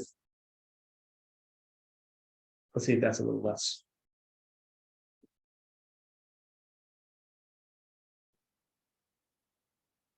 Okay, 471.5. Anybody have any like super rural county that maybe it's not 471.5? Gordon, right? Gordon County. 420. We found one. That just like randomly popped in my head. I don't even know where Gordon County is, but I know this rural. So 426.80. So you do see that there is a difference, depends on the county. Most counties in Georgia, though, are that 471 range. So and keep in mind that's the loan limit, not the sales price limit. So sales price the loan amount will always be 3.5% less than the sales price. Loan amount 3.5% less than sales price. So anyway, that's how you would go, and you can find the max loan amounts for your area. If you got a customer that, hey, they're looking doing FHA loan, but it looks like a high loan amount, go on there, just search FHA loan limits, and it'll take you to that little grid there. So okay, FHA 203K program. So this is a program that I actually used to underwrite. These don't come around all that often. So it's not like you have a specialized loan officer an underwriter who only does 203Ks, but you also don't have 8 different loan officers who do it. I keep saying loan officers. You also don't have 8 different underwriters who underwrite them because there's just not a whole lot of them. So we actually had when I left underwriting, we had one underwriter who underwrote them, and that was me. So I had to train 2 other people when I left to do them. But they're a really neat program, and I actually learned them at Homestar. I'd never underwritten them at Wells Fargo. So the projected costs replace the sales price. So projected costs would be the cost of doing all the rehab work. So 203K loans can be done on homes that are either in need of repair or just they want to do repair. So the people who are doing the work, it has to be like licensed and insured. So there's less investors that will buy these loans. For those of y'all who don't know, I think I've said this so many times, but for those of you who don't know, the way that most mortgage lenders do how they make their money is they actually sell loans. So they underwrite them, they do everything that they need to do, and then they're going to sell to like investors. Now, there's only so many investors that actually buy these 203K loans. So because of that, lenders put in their there's more overlays just to make sure that we're not coming close to not being able to sell the loan. On a standard FHA loan, we might try to sell to we'll say PennyMac, and PennyMac goes, hey, actually this doesn't meet our criteria. And we say, okay, no problem. We'll go to either Chase or the Mortgage Source or one of these other big buyers who will buy up the loan. It's not a big deal. We'll just move it along. But for these 203Ks, there's just not a lot of investors that'll buy this. So We do have some more overlays. There's a 640 minimum credit score. There are exceptions to get around that, but it would have to really make sense. 45 is the max debt to income ratio. So can't go over 45. No sweat equity. Sweat equity meaning work you did, and, that creates equity on the house yourself. That's not allowed. I'm going to go back to the 203Ks for just a little bit. So the way that 203Ks work, and I might actually check the guidelines in these too. So I'm sure there's some good information there. 203K. Probably gonna 203K program type. Just a little bit here. That's for case numbers.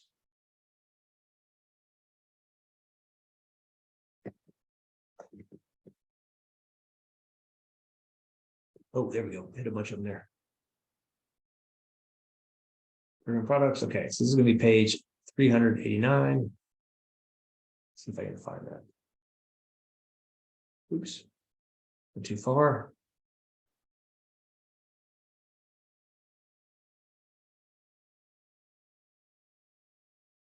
Okay, I think I'm close. Yep.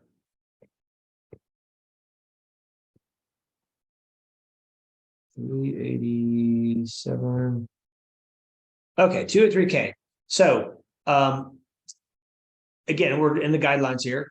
203K is used to rehabilitate an existing one, the 1 to 4 unit structure. So it can be used on a multi-unit, which will be used as primary residence. So again, FHA doesn't really do investment properties. There's one little nuance with that, but that's only for refinances.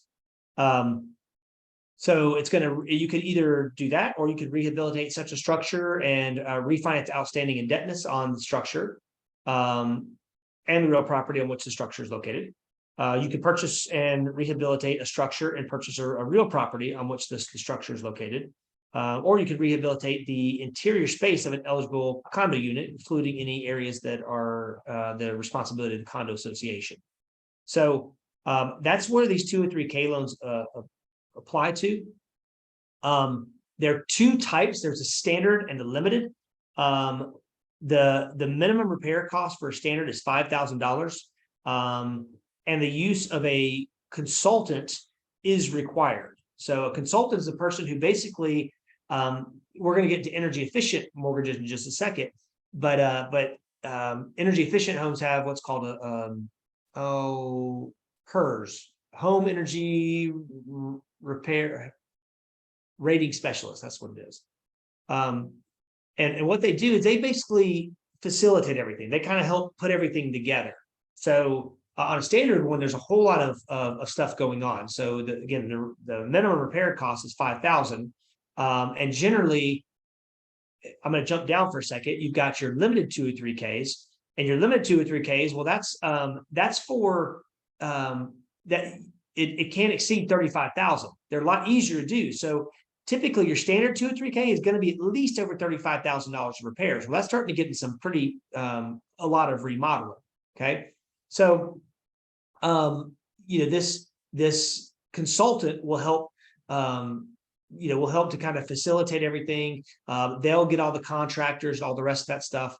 And then we just have to get documentation about the consultant. So they know exactly what to provide, that kind of thing. So the limited 203Ks, it's for, more minor remodeling, not structural stuff. Maybe some carpet repair or some paint, these kind of things. Now the rehabilitation cost can't exceed 35,000, like I mentioned before. So it has to, again, be for something that's minor. Now, I've seen these 203Ks before where it was $120,000 of remodeling they were doing. I mean, it's almost like they were building a new house. It's a really, really neat program. It is paperwork heavy, but it's a nice little niche thing that if you can kind of learn it and get comfortable with some of the extra paperwork you have to do. Most agents and most people will avoid doing this loan, even loan officers, because they don't want to put in the work to do it or to even learn it. But again, that makes it to where there's less competition. And if you become an expert at something like this, then you can really go out there and take the market on it. So anyway, that's 203K loans. Anybody have any questions about that?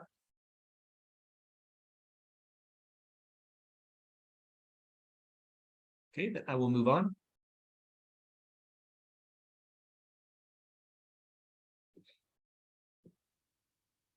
Oh, I'm trying to make this larger again. Oops. Okay, so let's go to view slideshow. One thing about the 203Ks too is you can't do the work yourself. It has to be a licensed contractor. That's one of the conditions that they'll ask for. It's part of the paperwork is that they're going to ask for all of the licenses. They're going to get W-9 so they can get people paid, that kind of thing. So energy efficient mortgages. So I've actually done one of these, not underwritten. I've never underwritten one, but I've actually done one personally. I refinanced a house that I own in Woodstock. I still own the house.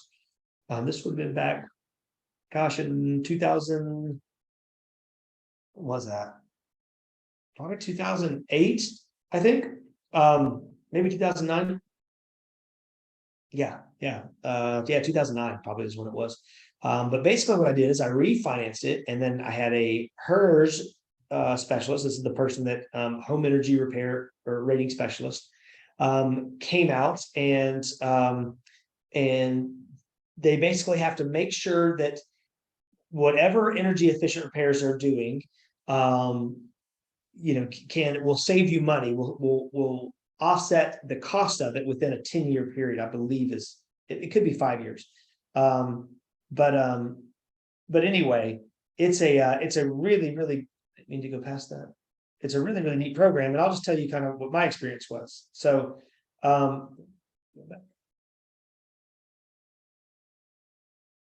okay. So what I did, of course, I just always thought new windows, that's how you save money on or costs on your utilities and stuff.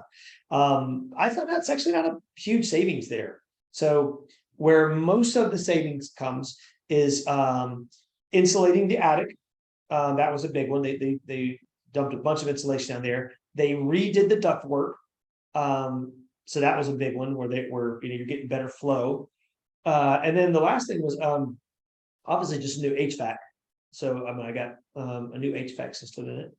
And I know I did a much better job back then about tracking my costs, my expenses. And I know my utilities dropped when I averaged it out for the year. It was $100 on average every month is what my utilities dropped, which was a huge percent, by the way. Because my total costs on the utilities, man, my water bill back then, I was on septic. So gosh, septics are so much cheaper than being on like city or county water. But yeah, let me think, that's probably $100 there. I probably paid about $250 to $300 a month in energy costs, and it went down $100. That's a 33% decrease. I saved a ton of money doing it. It cost me about $10,000 total. I think that's what it was. No, I think it was 8,000 is what it was. But anyway, lots of savings there over a long period of time, and I'm still benefiting from that because it's now an investment property. That like I tell everybody that I did this energy efficient remodel, and that I save $100 a month, so I just pass that on to my tenant. So, let me go back. Borrower can finance up to 100% of the costs of the effective energy package. The cost of improvements, so including the maintenance, it's got to be less than the present value of the energy saved over the useful life of the improvements. And I think that's where the 10 years comes into play. It's cash out refinance for improvements. So somebody asked, is this a cash out refinance for the improvements? It's not. You do get cash.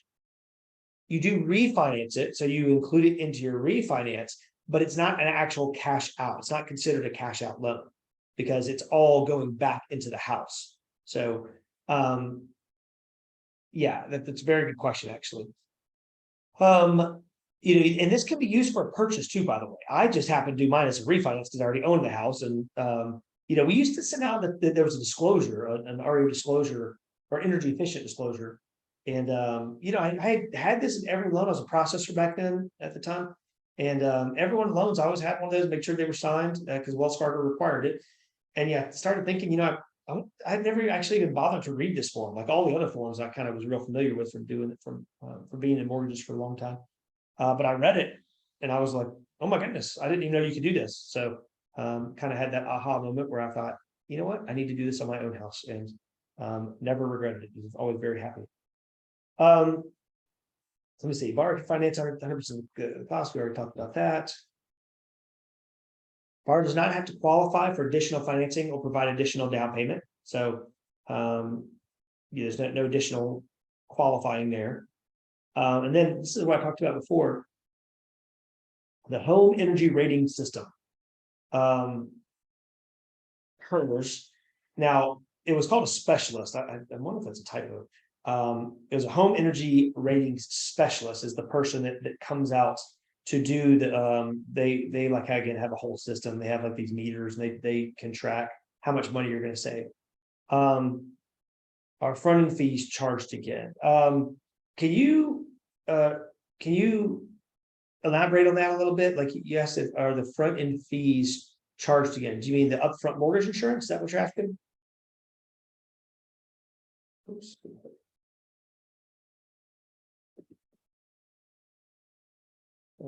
Yes. Okay. So you would be paying yes, you would, but you also get refunded from any of the upfront mortgage insurance that's not used, if that makes sense. So there's like a little slip whenever you do an FHA to FHA refinance. You do what's called it's an MIP refund cert is what it is, and then they calculate how much mortgage insurance that you get back. So you do get a portion of that back. I'm not certain all of that. But if you're doing it from a conventional loan to an FHA, then no, you would get charged anytime you do an FHA loan. There's going to be that upfront mortgage insurance. It's just a matter of if you get it refunded or not. Hope that makes sense. Hopes that answers your question. Okay, cost-effective energy package is added to the loan amount. It cannot exceed the greater of 5% of the value. So the max would be $8,000 or $4,000. So, but it's the greater of those two. It can be added on top of the FHA loan amount, and it must be completed within 90 days of closing when final inspection is required. I will tell you, those guys came in there on mine, and it was done I swear it was like a day, and it was like super duper quick. Oops. Okay, so we're gonna take another break, and I'm gonna go into some of these websites here, and then we're gonna wrap up. So I've got a few different websites that I want to go over so you guys can see. All right.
Change. Okay, so we're going to finish off here.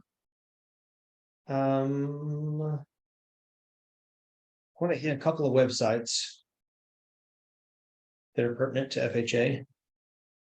Let me share my screen here.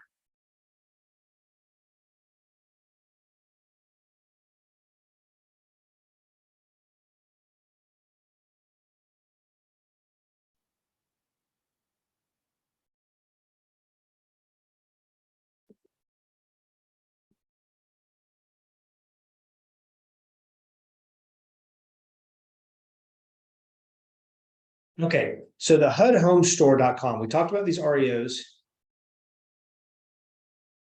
And the HUD Home Store is a pretty good site to see what real estate owned. I've been out here in a minute, actually. So I'm going to look in Georgia. And if I want to just, these are all the foreclosed homes that HUD is holding right now. And it kind of gives you an idea of how much they're selling it for, each one. So you've got a couple of $212,000 houses here. I mean, you've got some inventory, but let's try to narrow it down. Looks like there's about 2 pages in Georgia. So let's try to narrow it down. Let's try to go to a county. I'll go to Cobb. Nothing Cobb.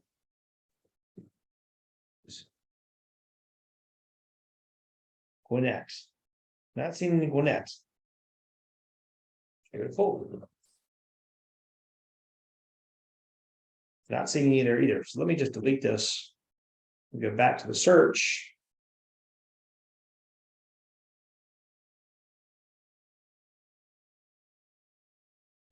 Okay. So it looks like Spalding County. There's some Butts County, Richmond, Monroe, Johnson's County.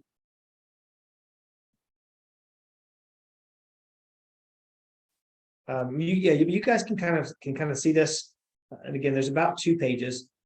So these are all loans that would qualify for that $100 down program, if you will, the HUD REO.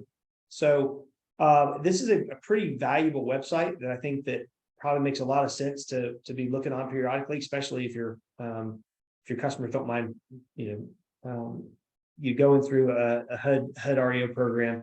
And really the only challenge is just doing like the repair escrow, because typically these houses need a little bit of repairs. But luckily FHA and the HUD REOs allow you to put the repairs in. So, okay.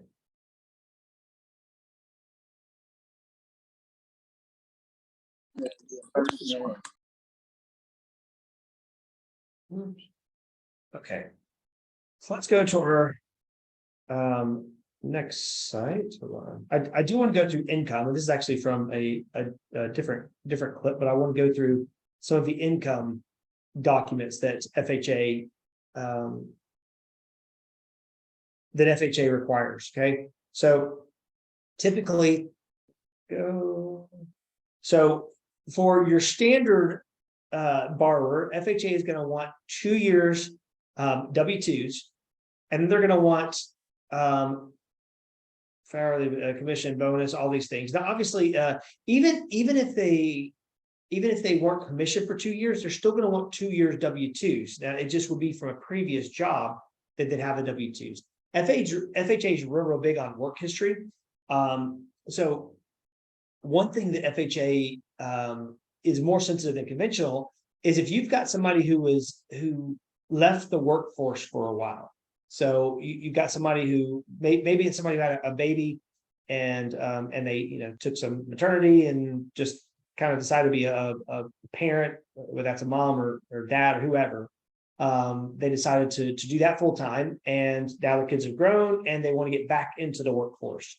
Well, that's all fine if they haven't been doing it for 2 years. They have to have at least been doing it for 6 months, and then they have to have a 2-year job history prior to leaving the workforce. So we would have to be able to document a 2-year work history prior to leaving. That can be a little problematic, just, when we're talking about somebody who left 18 years ago, or maybe it's 12 years ago, depending on how old their children were, obviously. But it is doable. FHA is just really, really concerned about that kind of thing. FHA, if you've had too many job changes in the last 12 months, that's a real big concern with them. So there's some definitely stricter things that FHA has from an income standpoint.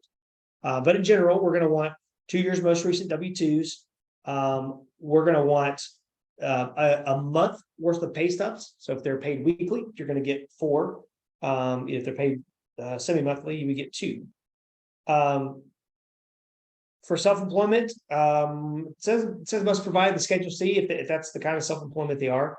And if they're Schedule C, they're not going to have business tax returns.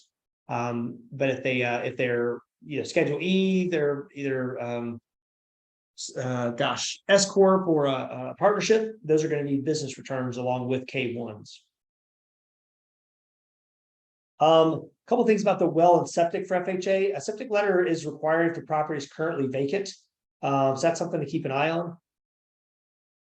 And then a well letter, if it's the public utility hookup, it may not be required so long as the cost of the hookup is too much. I mean, is really what if it's going to be like a major financial burden to the customer, they won't make you do a public hookup. Typically, that is the case, by the way, if they haven't already been hooked up to water. So good.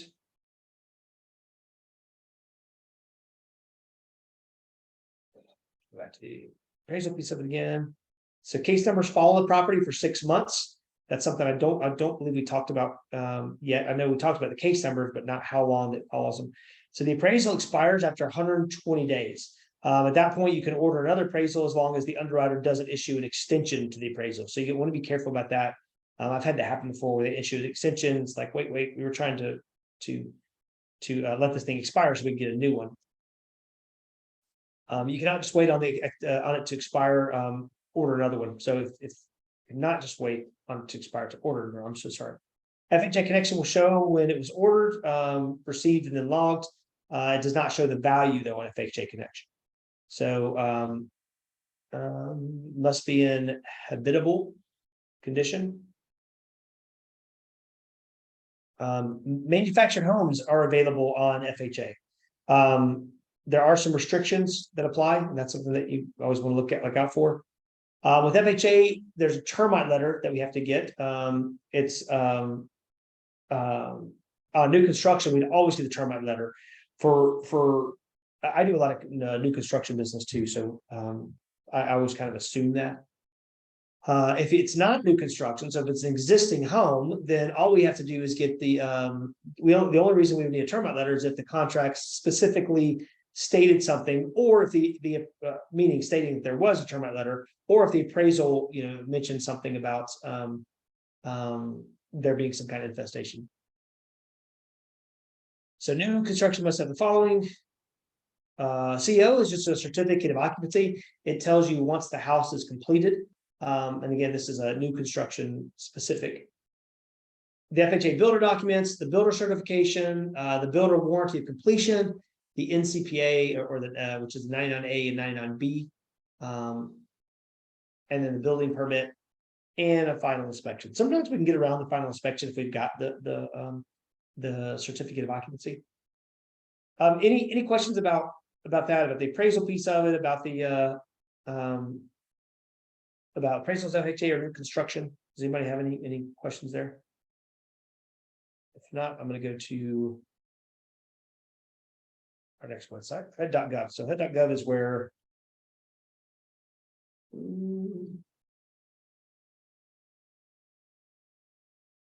so this is where really when I search a lot of those things, they just take you to here, and this is just kind of like the home page of it, if you will. But there's a lot of good information up here. I definitely would rent relief resources, home ownership here. We'll click on that. Buying a home again. I mean, there's again. I would encourage you to go up here when we're done and check out some of the different options up here on head.gov. All right, let's go next. I'm going to skip past FHA.gov. I'm going to go to, so this is my website. This is a place that you guys can go if you need to. If you need to apply for a loan, you need a pre-approval. Either myself or my team, we are constantly looking at these pre-approvals that are coming in, and we generally can get them to you within like 24, definitely within 24 hours, typically less though, normally within just a few hours, depending on the scenario. Obviously, if it's somebody who's got credit issues, and then we have to work with that a little bit. Now I'm just going to go to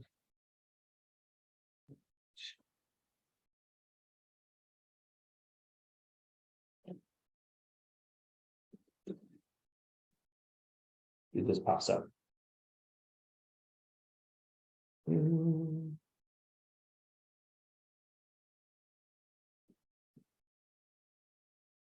Yeah, so this is my YouTube page. There's some real good information here. So this talks about I've got one for the 203H, which we mentioned. What is an escrow account, which I mentioned? What is DTI? It kind of goes into to that a little more. I got a great review. This is just kind of a funny video that me and one of my agents shot, and the gist of it was he gave me a really great review, but it kind of looks like I have him held hostage and I'm forcing him to do the review. So we had a lot of fun shooting that video. But there's a lot of good content up there, and if you guys have questions, there's going to be more to come. But a lot of stuff that you can learn. My goal for that was to hopefully create a place where people could learn mortgages just by watching some of these videos. So it's still not fully complete, but it's getting there. Let's go to FHA.gov now.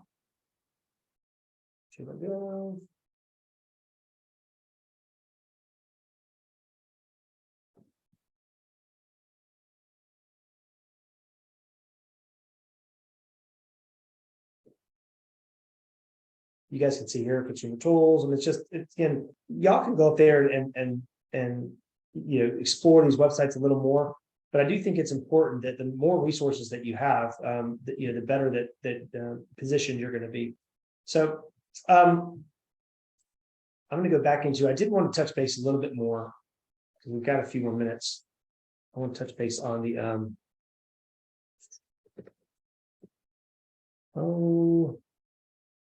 the employment gap. This is something that can really jam you up a lot.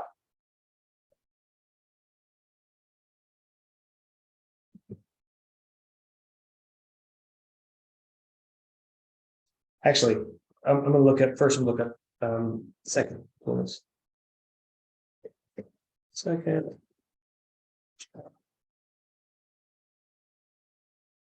Where's the part? I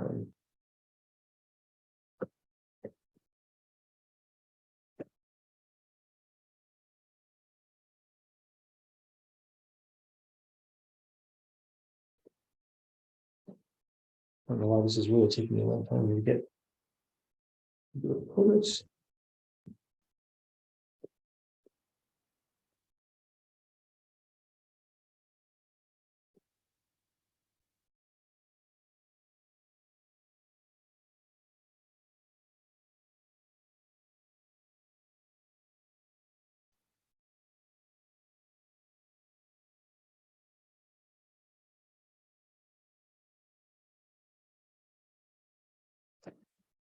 Oh, this is evading me.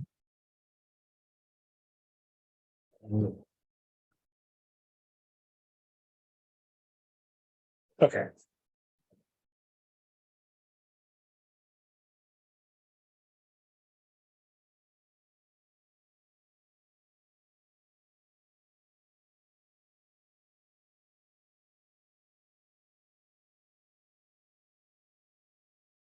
Okay. I'm so sorry. This is it's really, I don't know why I'm having such a hard time finding stuff today. I normally am just like shouting a spot.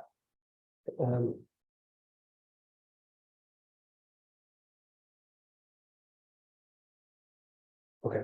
Well, I'm gonna stretch that. Let me go back here.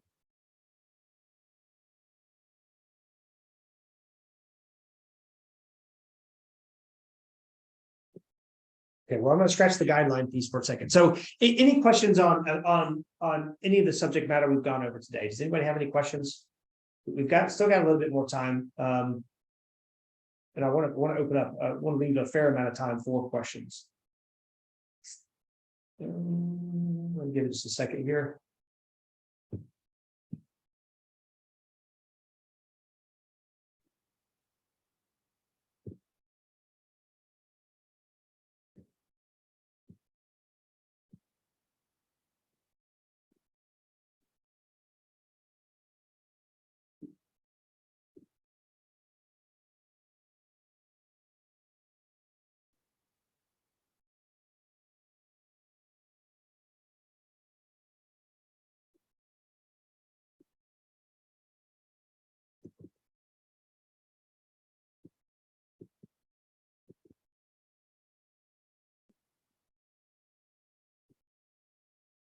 So not seeing any question. Give me just a second here, and I'm going to find this.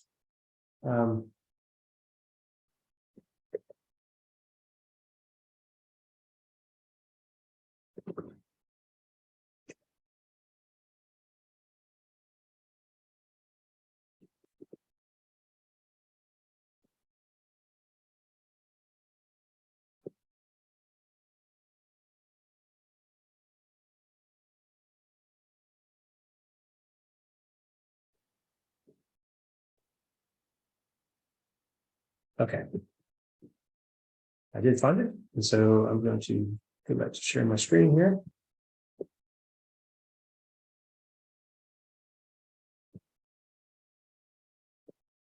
Okay, so this is what I was trying to get to the part-time employment. This is a question I get asked a lot from real estate agents. It will never be a second job or part-time employment. So they're pretty particular about this.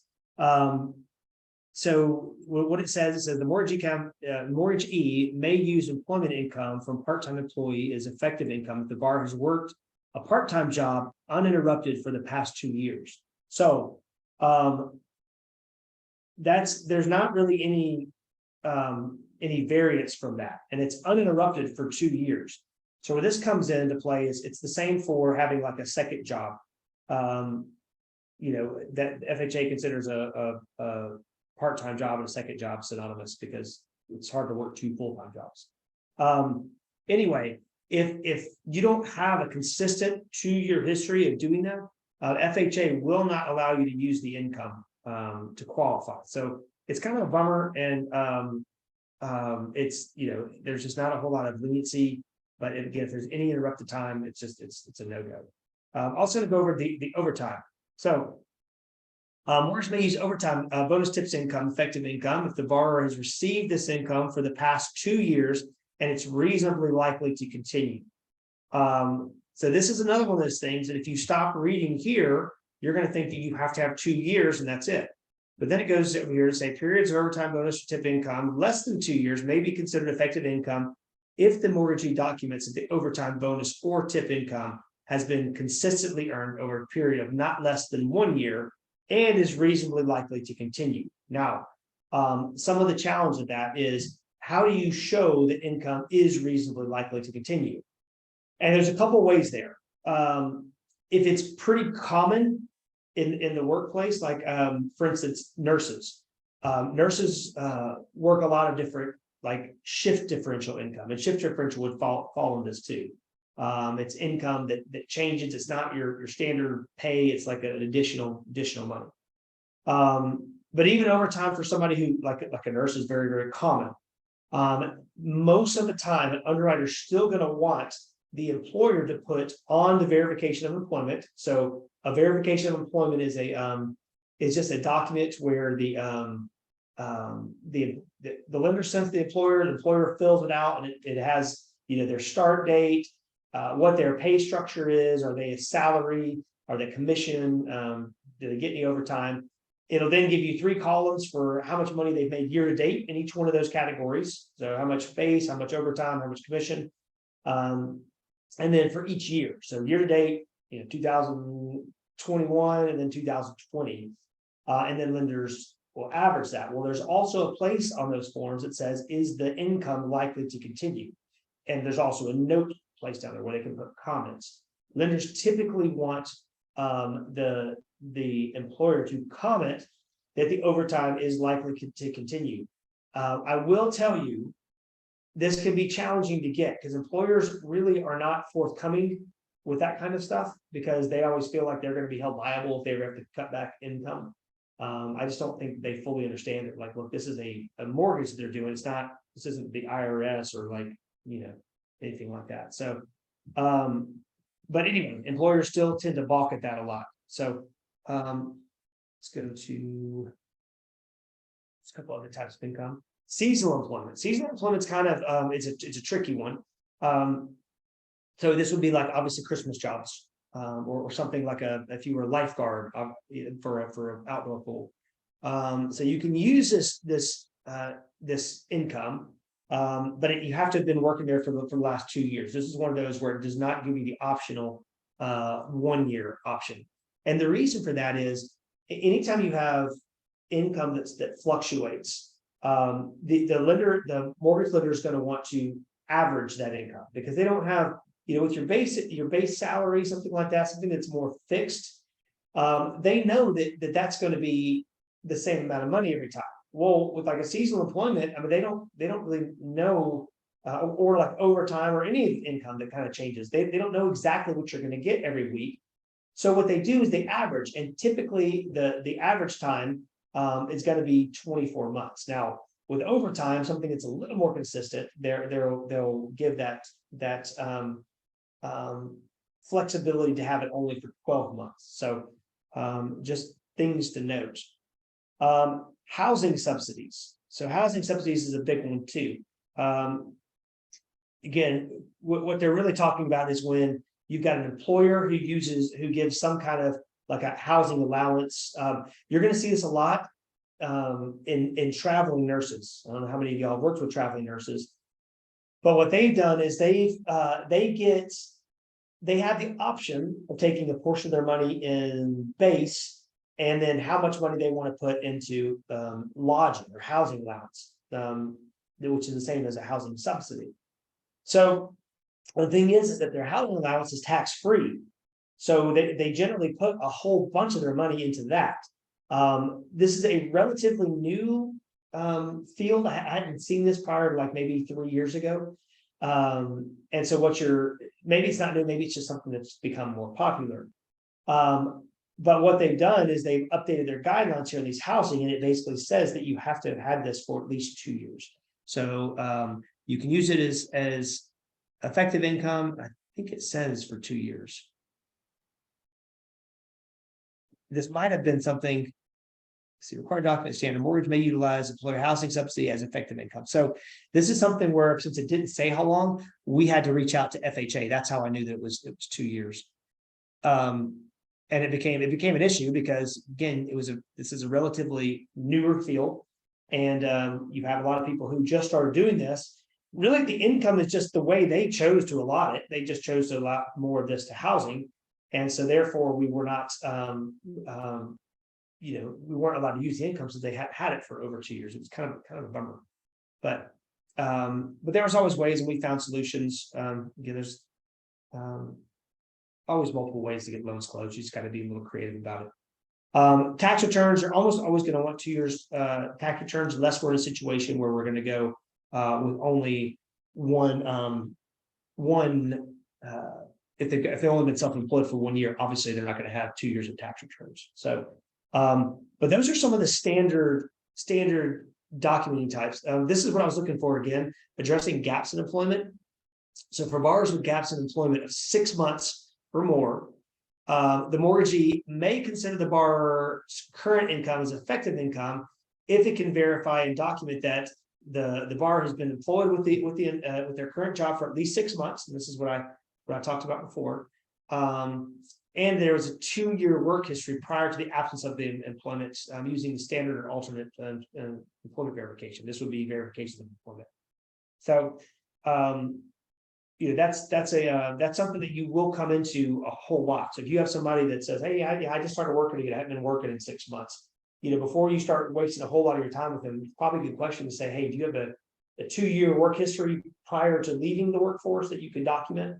And that's key, that you could document, because if you just ask them if they've got a 2-year work history, they'll always say yes. And then when you start saying, oh, cool, can I get, W-2s for that? They're like, oh, I was getting paid cash. I was actually working for my uncle. So, anyway, any questions from the income standpoint, how we document the stuff? Anybody have any questions? Okay, well, what I'm going to do is I'm going to stay here. If you guys have any questions, you can kind of stay on and feel free to ask if there's anything that you can think of. I don't really have any more information this class. FHA is a pretty short class, but I appreciate you guys. Appreciate everybody's attention in all this. And I'm going to put my information in the chat. So if you guys have any questions, I like helping people get into homes. I certainly don't mind answering questions if you have any. So I'm going to put my information in the chat. 1 second. And then if you guys have any questions, definitely let me know. Let me switch to everyone meeting.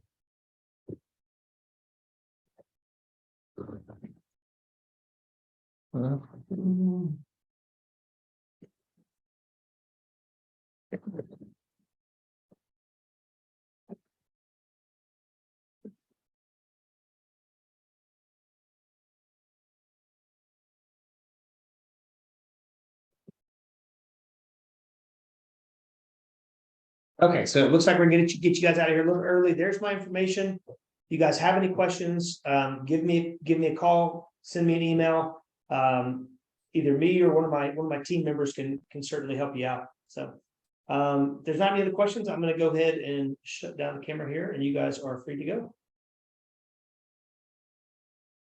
Thank you. You're welcome.